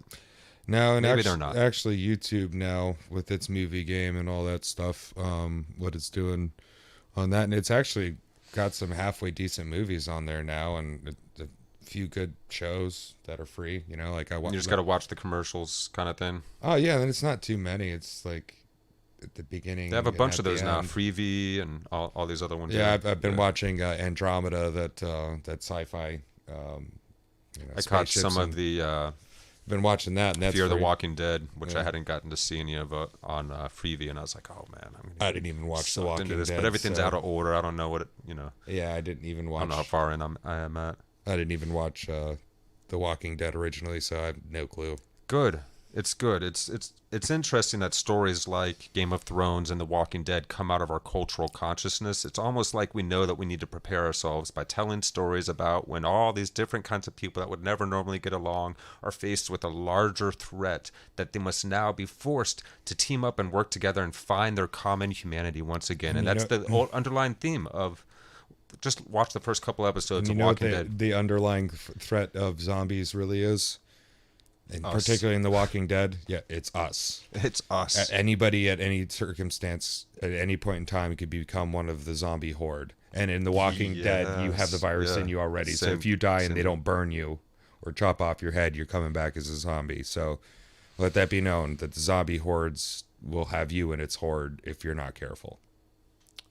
That's why No we're more doing this preaching from thing me. here. That's why we're doing this, because we don't want to just be woke. We want to be constantly ever evolving and awakening, open to new information, willing to challenge our own conceptions, upgrade when we come across new information that helps us more optimally relate with the world, with our environments, with each other, and grow within. That's the name of the game, fam. This is what we're doing here. All right, let's do it. Yeah, thank you guys for joining, and let's jump back in here. Here we go. I'm going to have to rewind it like 30 seconds or so. Where's my mouse? I'm at 40:04, so if you go back before that. Copy that. Let's do that. What I want you to think about is, I'm representing this abstractly. Think about each one of these. Here's scope, here's tempering, and then of course there is the prioritization that is playing between them. I want to think of this as a space, and these functions, because they're all being regulated in this fashion. Relevance realization is always taking place in this space, and at this moment it's got this particular value according to tempering and scope and prioritization, and then it moves to this value, and then to this value, and to this value, and then to this value, and then out to this value. It's moving around in a state space. That's what it is. That's what's happening when you're doing relevance realization. But although I've represented how this is dynamic, I haven't shown you how and why it would be developmental.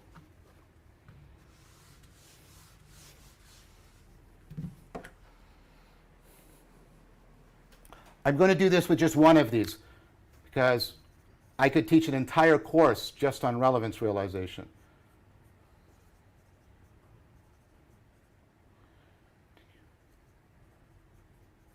Okay, when you're doing data compression, you're emphasizing how you can integrate information. Remember, like the line of best fit, you're emphasizing integration, and because you're trying to pick up on what's invariant.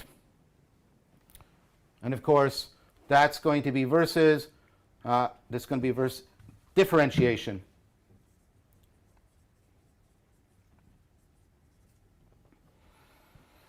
Now, I think you can make a very clear argument that these map very well onto the two fundamental processes that are locked in opponent processing that Piaget, one of the founding figures of developmental psychology, said drives development. This is what Piaget called assimilation. Assimilation is you have a cognitive schema. And what is a cognitive schema again? It is a set of constraints. And you have a cognitive schema, right? And what that set of constraints do is it makes you integrate, it makes you treat the new information as the same as what you got. You integrate it, you assimilate it. That's compression.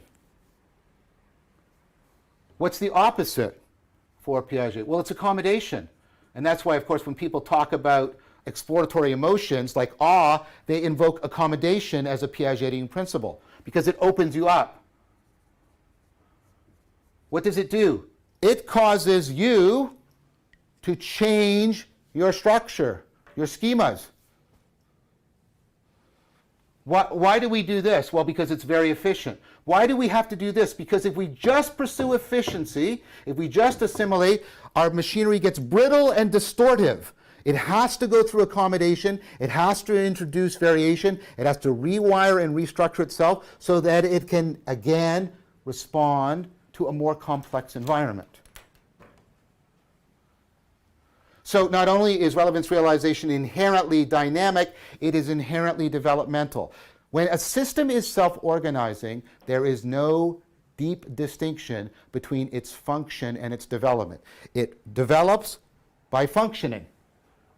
But by functioning, it develops.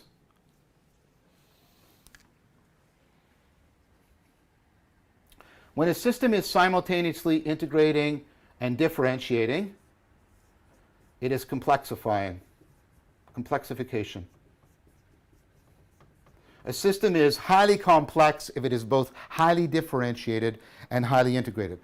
Now, why? Well, if I'm highly differentiated, I can do many different things.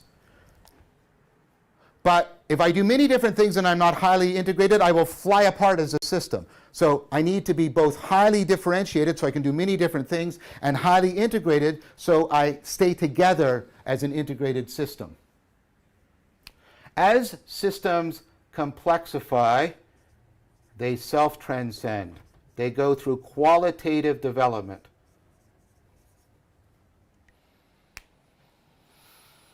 Let me give you an analogy for this. Notice how I keep using biological analogies. That is not a coincidence. You started out life as a zygote, a fertilized cell, a singular cell. The egg and the sperm, your zygote. Initially, all that happens is the cells just reproduce. But then something very interesting starts to happen. You get cellular differentiation. Some of the cells start to become lung cells, some of them start to become eye cells, some of them start to become organ cells. But they don't just differentiate, they integrate. They literally self-organize into a heart organ, an eye. Right? You developed through a process, at least biologically, of biological complexification. What does that give you? That gives you emergent abilities. You transcend yourself as a system. When I was a zygote, I could not vote. I could not give this lecture. I now have those functions. In fact, when I was a zygote, I couldn't learn what I needed to learn in order to do this lecture. I did not have that qualitative competence. I did not have those functions. But as a system complexifies, notice what I'm showing you. As a system is going through relevance realization, it is also complexifying. It is getting new emergent abilities of how it can interact with the environment and then extend that relevance realization into that emergent self-transcendence.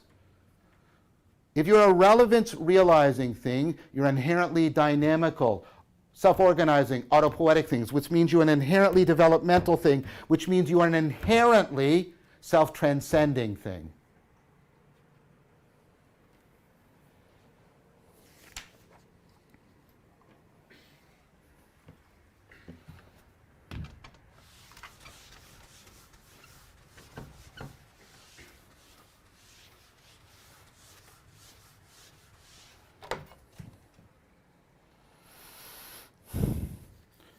I want to make clear an argument that might, or I want to respond to a potential argument that you might have. It's like, well, I get all of this, but maybe relevance realization is a bunch of many different functions. First of all, I'm not disagreeing with the idea that a lot of our intelligence is carried with heuristics, and some of those are more special purpose and some of them are general purpose, and we need to learn how to trade off between them.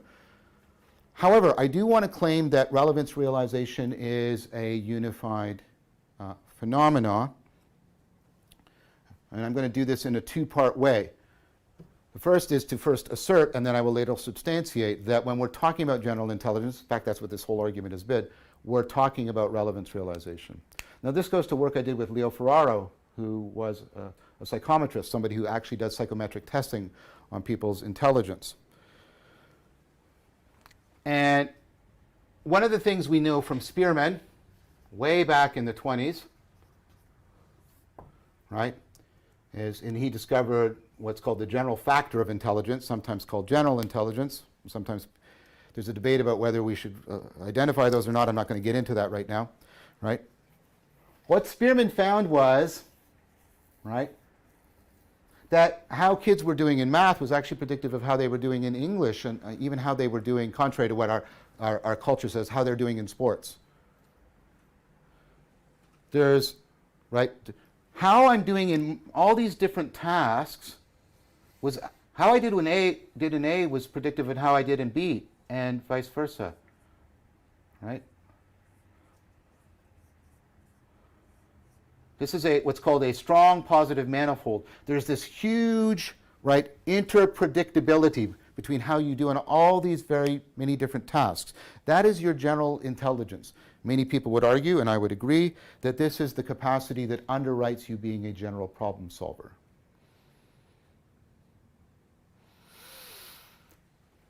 Often when we're testing for intelligence, we're testing for, therefore, general intelligence. I'll put the panel up as we go along. So what Leo showed me, we made a good argument, is that the things we study when we're studying, like when you're doing something like the Wechsler's test or something like psychometric test, right? So you will test things like the comprehension subset, and of course you'll concentrate on similarity judgments, right? You'll also do the similarities of pictures. Other people have talked about your ability to adapt to unpredictable environments. This, other work by Godfredson and others, your ability to deal with complex workplaces, what are called G-loaded, that require a lot. Now, when you trace these back, right, what this points to is your capacity for problem formulation. The similarity judgments and what are called the adduction abilities, the ability to draw out latent patterns, right? This, of course, is similarity judgment. This is a similarity judgment and pattern finding.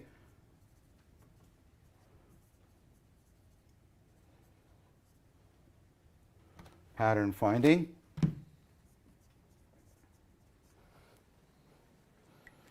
Right? The complex, this is basically dealing with very ill-defined dynamic situations.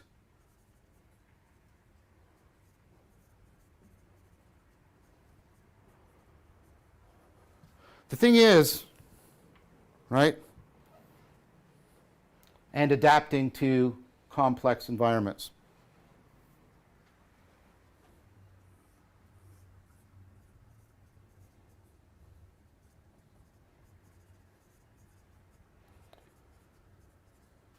So this is general intelligence. This is how we test general intelligence. We test people across all these different kinds of tasks, and what we find is a strong predictive manifold. There's some general ability behind it. But notice these: problem formulation, similarity, similarity judgments, pattern finding, dealing with ill-defined dynamic situations, adapting to complex environments. That's exactly all the places that I've argued we need relevance realization.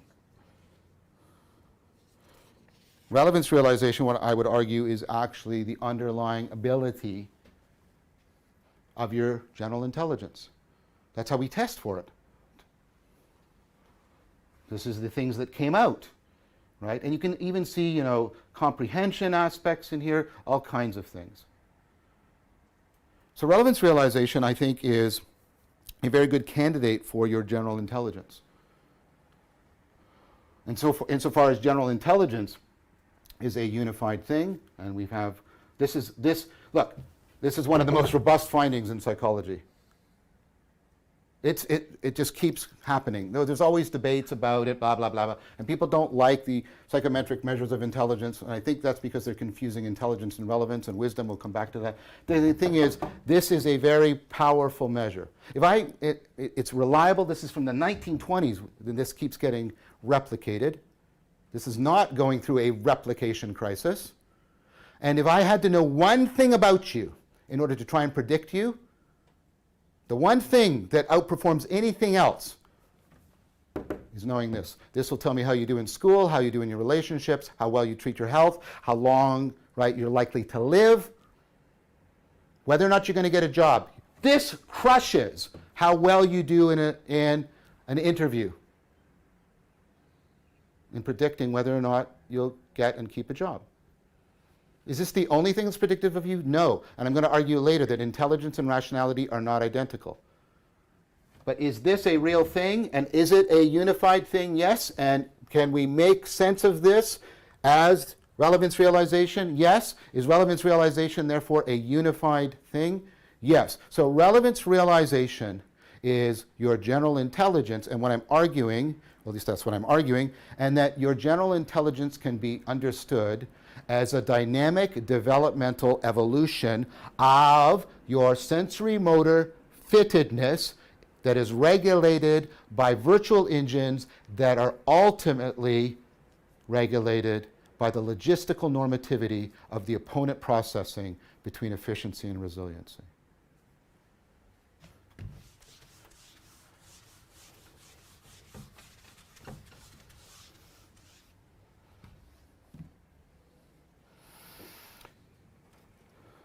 So we've already integrated a lot of psychology and the beginnings of biology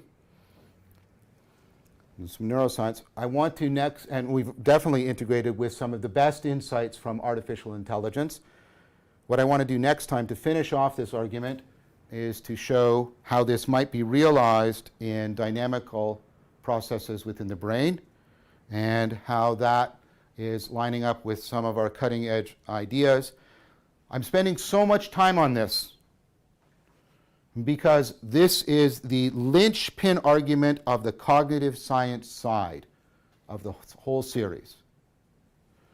Try to show you how everything feeds in to relevance realization.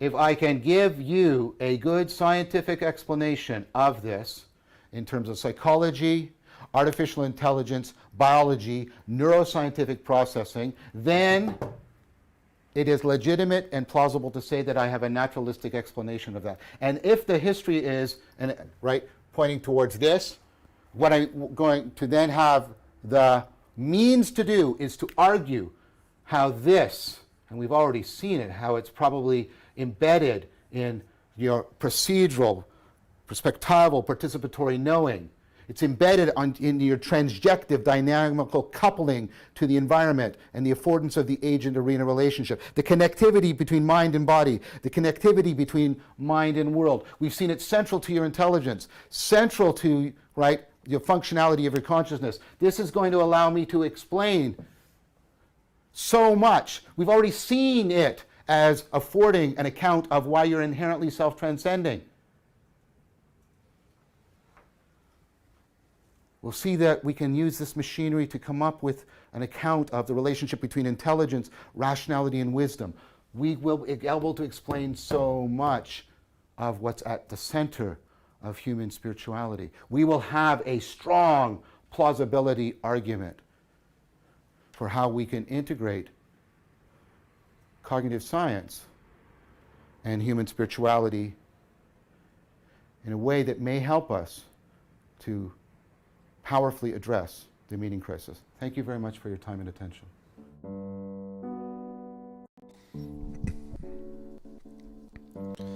Meow, meow, meow, meow, meow, meow, meow, meow, meow.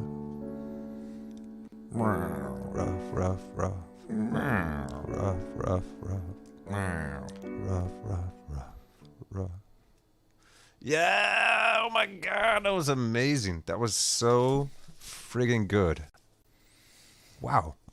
Wow, wow, wow, wow, wow, wow, wow. Okay, so, we were introduced. He gave us an example of a chart where you'd have your up-down axis as your temporal axis, and then your left-right axis is your scope, and then your forward-backward or 45-degree axis is your prioritization.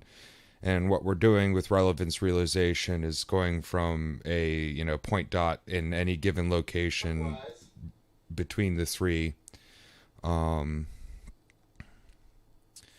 at any given point in time, depending on what you need to do. So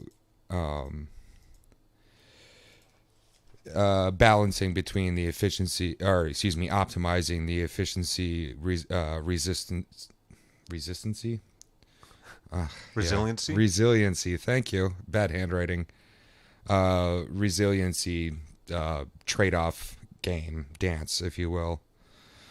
So we brought back compression and particularization, and then so on the compression end, that's the integration of information, and also the assimilation of information. On the particularization end is the differentiation of information and the accommodation, so the changes to the schema of which makes sense, because when you're particularizing, you're holding closer to a set of or holding closer to each, say, data point within this, which allows you to accommodate changes within I guess the data set, if we're drawing it up as data. And all of this creates a cycle of complexification, and not like making things more complex, like arbitrarily to confuse, but more sophisticated, more parts to it that are working and furthering self-transcendence. Oh boy. And when I get to the bottom of the page, my handwriting goes to crap because I got no. Right. Where are you? I found my place. I kind of have written up like he has written up, so I'm not sure linearly where I'm at. Yeah, what were you just talking about? Compression, particularization, and existing on either sides. And on the compression side, you have assimilation and in the cognitive schema. Integration. Was this Piaget's cognitive schema? Yes. Mm-hmm. This and yes. The assimilation helps us integrate. The accommodation, such things such as awe, afford us accommodation. Yeah, and the cognitive schema is a set of constraints in which you work or these different modes within the schema. Yes. Yeah. Yes. So relevance realization is this inherently dynamic and developmental process. There's no distinction between these processes Yeah, so and how they afford and couple with one another. they develop by functioning and function by developing. Yes, yes, thank you. And let me bring this up now. Real quick, we're Oh, not, sure, not quite there sure. yet. So he got into the example of the the zygote. You started as a single cell. This cell differentiates and then self-organizes into heart cells, lung cells, and then is created this organism that is beyond the system and has emergent properties. Like when you're a zygote, you can't vote, you can't drive a car, you can't really even drink, you can't do nothing.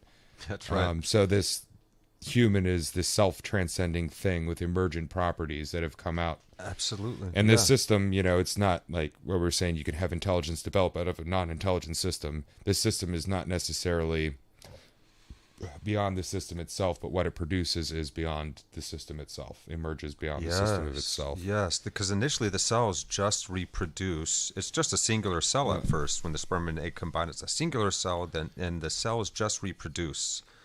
But then they start to differentiate. And that's the emergence. The theory of emergence, we still have no understanding how it happens. It's one of the most mind-boggling aspects of the cosmos, of this reality. Yeah.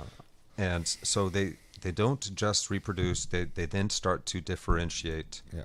And they also, while they're differentiating, they're integrating into, they are organizing organs. Yeah. Actual different cells are integrating now into organs and organizing themselves, somehow knowing how to do so from that just initial one cell beginning. So two things can make something entirely new. Yeah. So the critique that he anticipated that some may have is, well, relevance realization may just be a bunch of different functions. And what John is saying, it's actually a unified phenomenon.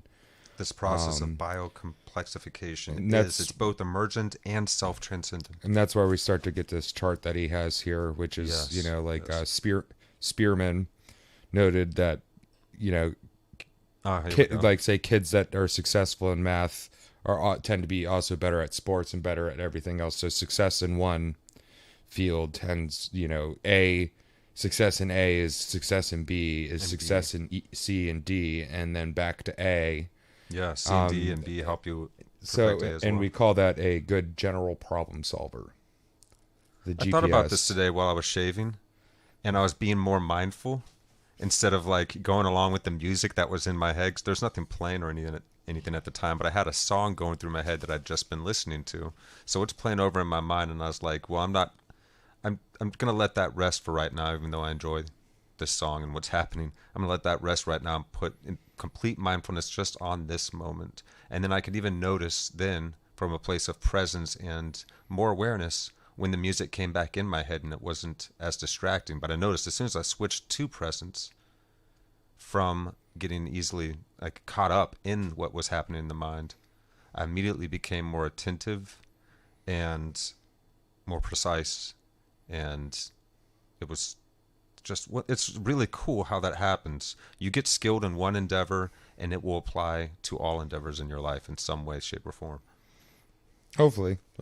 It's funny how that works though, and that's a funny example too, but it's... So we went to the testing for like intelligence, his test for general intelligence, and that's where this big chart that Vervaeke drew out. Yeah, and before that, he actually explains really well here, general intelligence, so let's listen to that real fast. Here we go. Big bang. Whoops, I kept him on mute. Sorry, Vakey. The Vakester. This is what's called a strong positive manifold. There's this huge, interpredictability between how you do on all these very many different tasks. That is your general intelligence. Many people would argue, and I would agree, that this is the capacity that underwrites you being a general problem solver. There we go. All right, so that's that part. And then we're going to switch ahead here, and we're going to go over this chart now, and that was right around 50. Boom, there it is. Let's check this out. This is the relevance realization chart that came after. Yeah. It's right around 50, I know. Let me flip around here a little bit, guys. Well, I'm going to bring us back to the big screen. I'm going to while go we're ahead doing and jump that. in it while he's finding it. Yeah, go for it, man. So, general intelligence has a we test comprehension and Let me quieten it down. the comprehension subset. It's your ability to find the similarity between things, your ability to deal with the unpredictable, and your ability to function within complex systems. That's the first layer underneath. Oh, is Yeah, that what that says there? I can't read it, but yeah, I can help you out though if you tell me which part of the row that you're on there. I'm just looking at the chart. Yeah, so we're looking at general intelligence explains, and the furthest left arrow points us to problem formulation. Different chart. Down to comprehension subtest. He flies through these. So this is something worth studying for those interested. Next we get to the similarity judgments. Yeah. And then let me take these captions away. Similarities and picture concepts subtest. Did you get any notes on that? I could not keep up with him at this point. no, It's too fast it's for me. okay. Then we have, general intelligence basically explains all of these different processes that the brain is capable of. So, eduction of latent information from experience leads to similarities and picture concepts. What does subtest stand for? I'm not sure what he means by that. Subtest or subtext? It says subtest, but it maybe is supposed to say subtext. I'm not sure. Or a subtest within the testing for the intelligence, like a deeper level. I think that must be what they're referring to there. We might have to listen to him go over that again ourselves. Would you like to do that on video here? What do we think? No, friends? not necessarily. Please rewatch this part by Vervaeke if you guys are having trouble understanding any of this, because that's what we do. To be able to track along with him as best as we can. But so basically what he's getting at is all these seemingly separate functions are actually integrated, a single integrated unified phenomena that is constantly cross-informing each other and cross-developing each component. Yes. Much like you have a unified body that is made up of many different organs within it, but they're all creating something that is not from the singularities of each one of themselves within a system, but something beyond the system, a transcendent phenomenon. That's well said, brother. Yeah, because his biggest point, it goes back to this critique. It's like, well, relevance realization, that's just a bunch of different functions, so we're back to square one. It's like how they all go together, and he's saying no, like these are all Working crossing into each other because in a coupled co-creative fashion. And we kind of know this because of the way we test for general intelligence. It's a bunch of different things that all end up leading back into each other. Our capacity to realize relevance. Your ability to handle a complex situation is dependent also on your ability to see the similarities between things, but also the ability to deal with the unexpected unpredictableness as well. And to find the similarities between things, you also have to be able to somehow deal with the unpredictable, unexpected as well, and everything is all together. You can't have one piece without the other. They seem to always be informing each other. That's it. So relevance realization is at the bottom of our capacity for being intelligent beings. It's also part of our capacity for emergence, for being emergent and transcendent beings. That is so mind-blowing what he's just broken down there, because effectively it seems that he is helping us remarry science and spirituality, proving the efficacy, the importance of self-transcendence, of the states that we are capable of actually having, because he previously proved we certainly do indeed, they've been scientifically tested, can have altered self-transcendent, ultimate, optimal states of consciousness. And we get to these through mindfulness. So the question now is, if all of this is showing us how general intelligence, what general intelligence explains, and showing us that relevance realization is key to all of this, then what helps us become better at relevance realization? Yeah, that's the goal, right? That's to figure that's out that. actually what his entire next series is dedicated to, is the cultivation of wisdom, so that we can wisely wield this intelligence that we have as beings, this great capacity we have to co-create and interact with our environments. We can make a hell of this place, or we can make a heaven of this. So right now, thank you so much once again, John Vervaeke. If you ever see this, man, thank you. I cannot express my gratitude enough for what you're doing right now, because if I was writing what's going on Earth right now in a sci-fi story, I would be creating characters like John Vervaeke to help solve the crisis. He would be one of those people that perhaps we might get to look back on. This is a little bit of hero worshiping, maybe it seems like, but really it's just love. I truly appreciate it. I'm so heartened and consoled to know that there's people like this guy out there, and so many people like all of you and others that have been following Vervaeke and his work, working along with him, helping him develop these theories, that are all involved in this. Thank you all so much for being a part of this. We got to do this. These are the times. And I keep looking around. Where's the adults right now? Where's the people that are responsible and knowing that they're able to respond and actually trying to find some way to do so? And it doesn't matter how great or small the thing that you do is, because everything ripples out. So your little smile to somebody at work that you don't even know, to a perfect stranger that is genuine, might just change their day. Goes on to change their child's life, because now that guy's in a better mood and he gets home, kind of situation. Kid doesn't end up being the next school shooter kind of thing. Everything ripples out so much, Powerful guys. smile. This is it. This is why we're here. So yeah, I'm preaching now, and we're on the small screen. My goodness gracious. Hey, we're back. So thank you, guys. Is there anything else we want to talk on before we fold it off here? No. Even though at the end of that we missed a lot, I don't think the point was to totally absorb all the little different things, because like everything he put on there is previously in the notes. He just brought it all together to make this specific point that relevance realization is a whole interconnected phenomenon, not a bunch of separate fractured little things.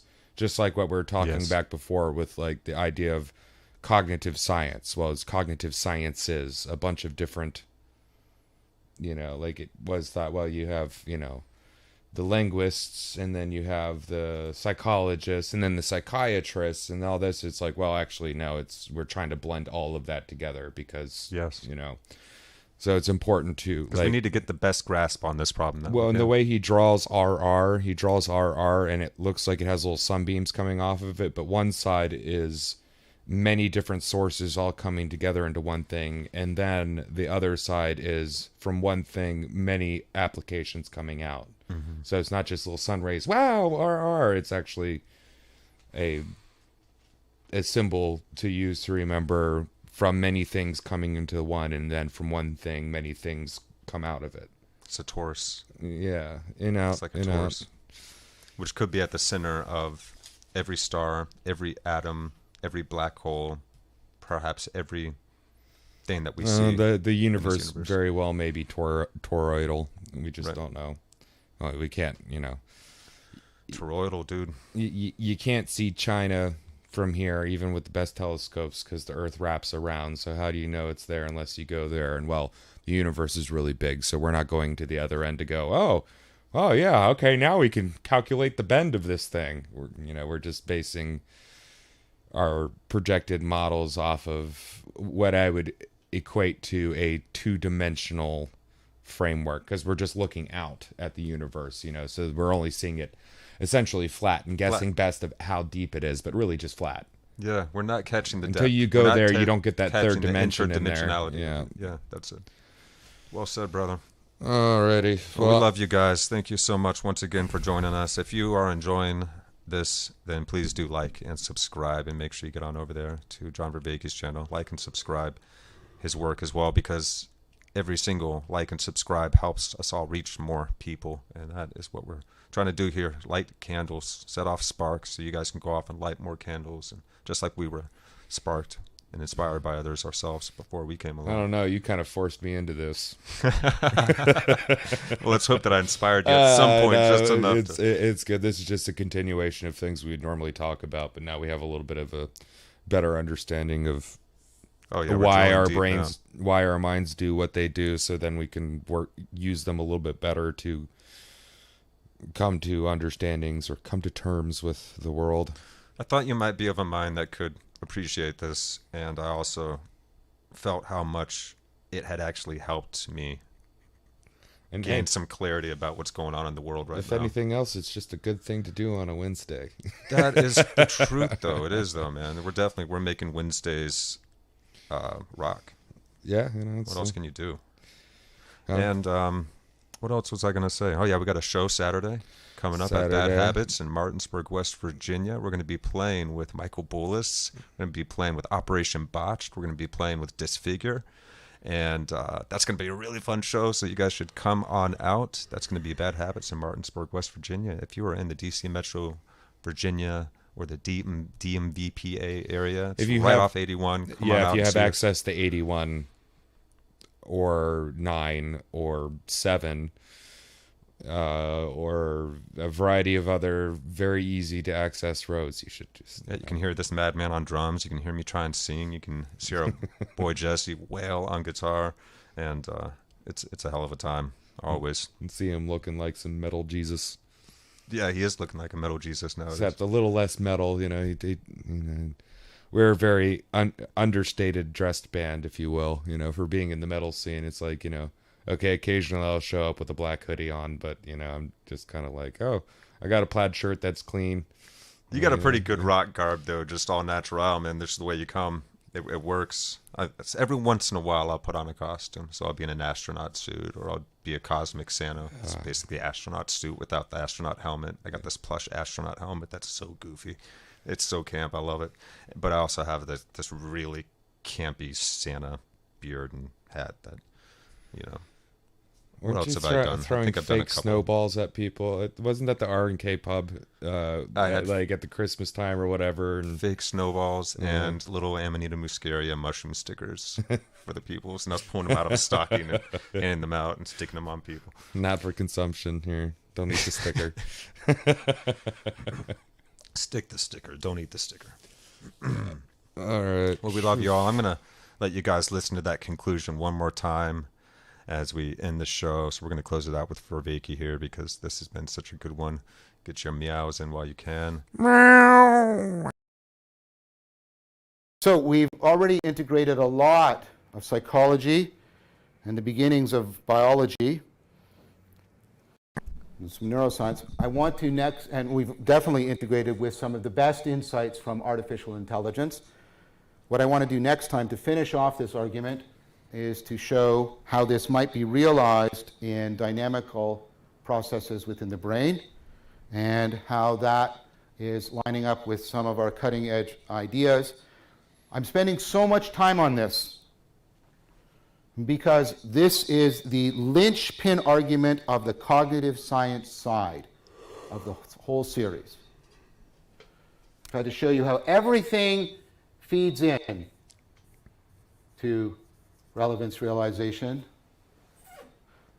If I can give you a good scientific explanation of this in terms of psychology, artificial intelligence, biology, neuroscientific processing, then it is legitimate and plausible to say that I have a naturalistic explanation of that. And if the history is pointing towards this, what I'm going to then have the means to do is to argue how this, and we've already seen it, how it's probably embedded in your procedural, perspectival, participatory knowing.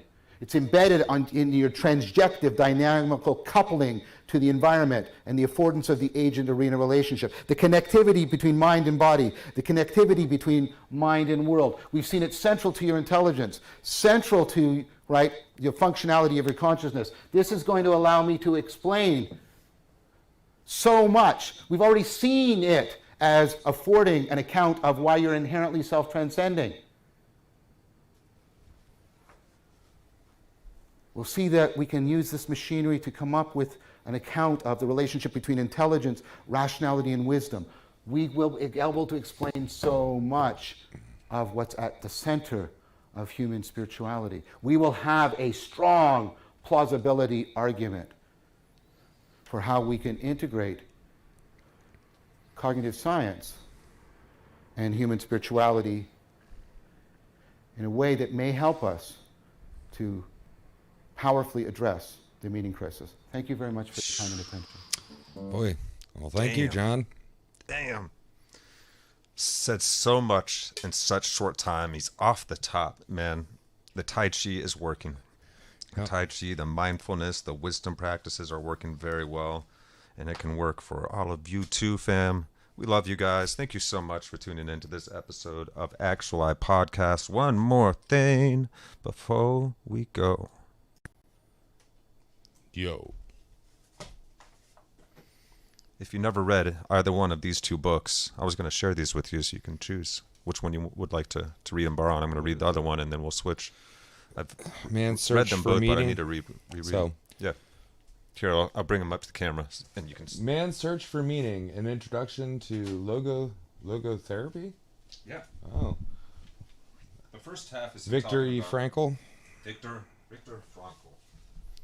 How am I looking over there? Yeah, that's it. Yeah, there we go. Yep. Yeah, Mr. Viktor Frankl was trapped in Nazi prison camps. He was a psychiatrist or psychotherapist, and the first half of the book is about that, and then the latter part is about his theory that he developed while he was in there, logotherapy.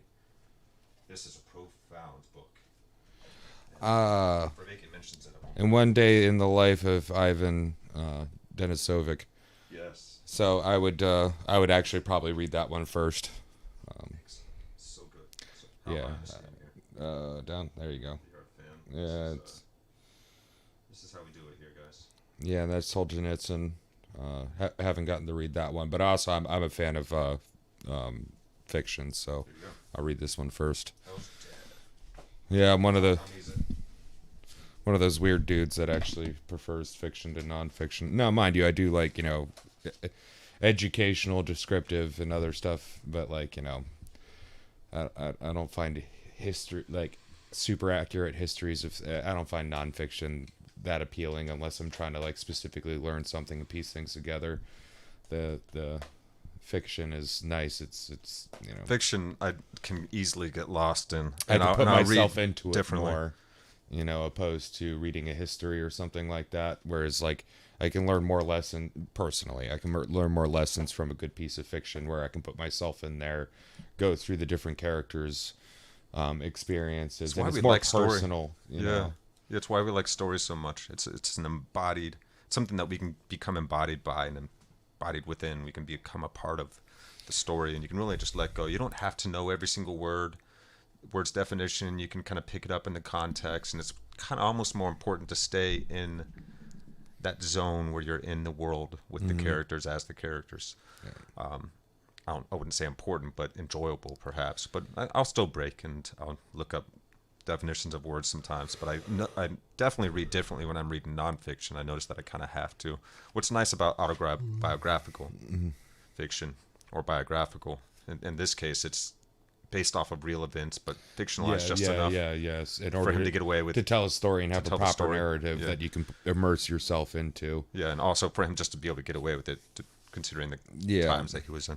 But that's a profound book. So yeah, guys, if you're interested in any of this subject matter, it's right here, Man's Search for Meaning. Oh God. And the Old One Day in the paper. Life of Ivan. Old paper too smells different than the new paper. Oh man, it's the good stuff. I'm still going through the Gulag Archipelago. God. I had to stop that 3/4 of the way through, and I still haven't gotten back Both to of these have almost that level.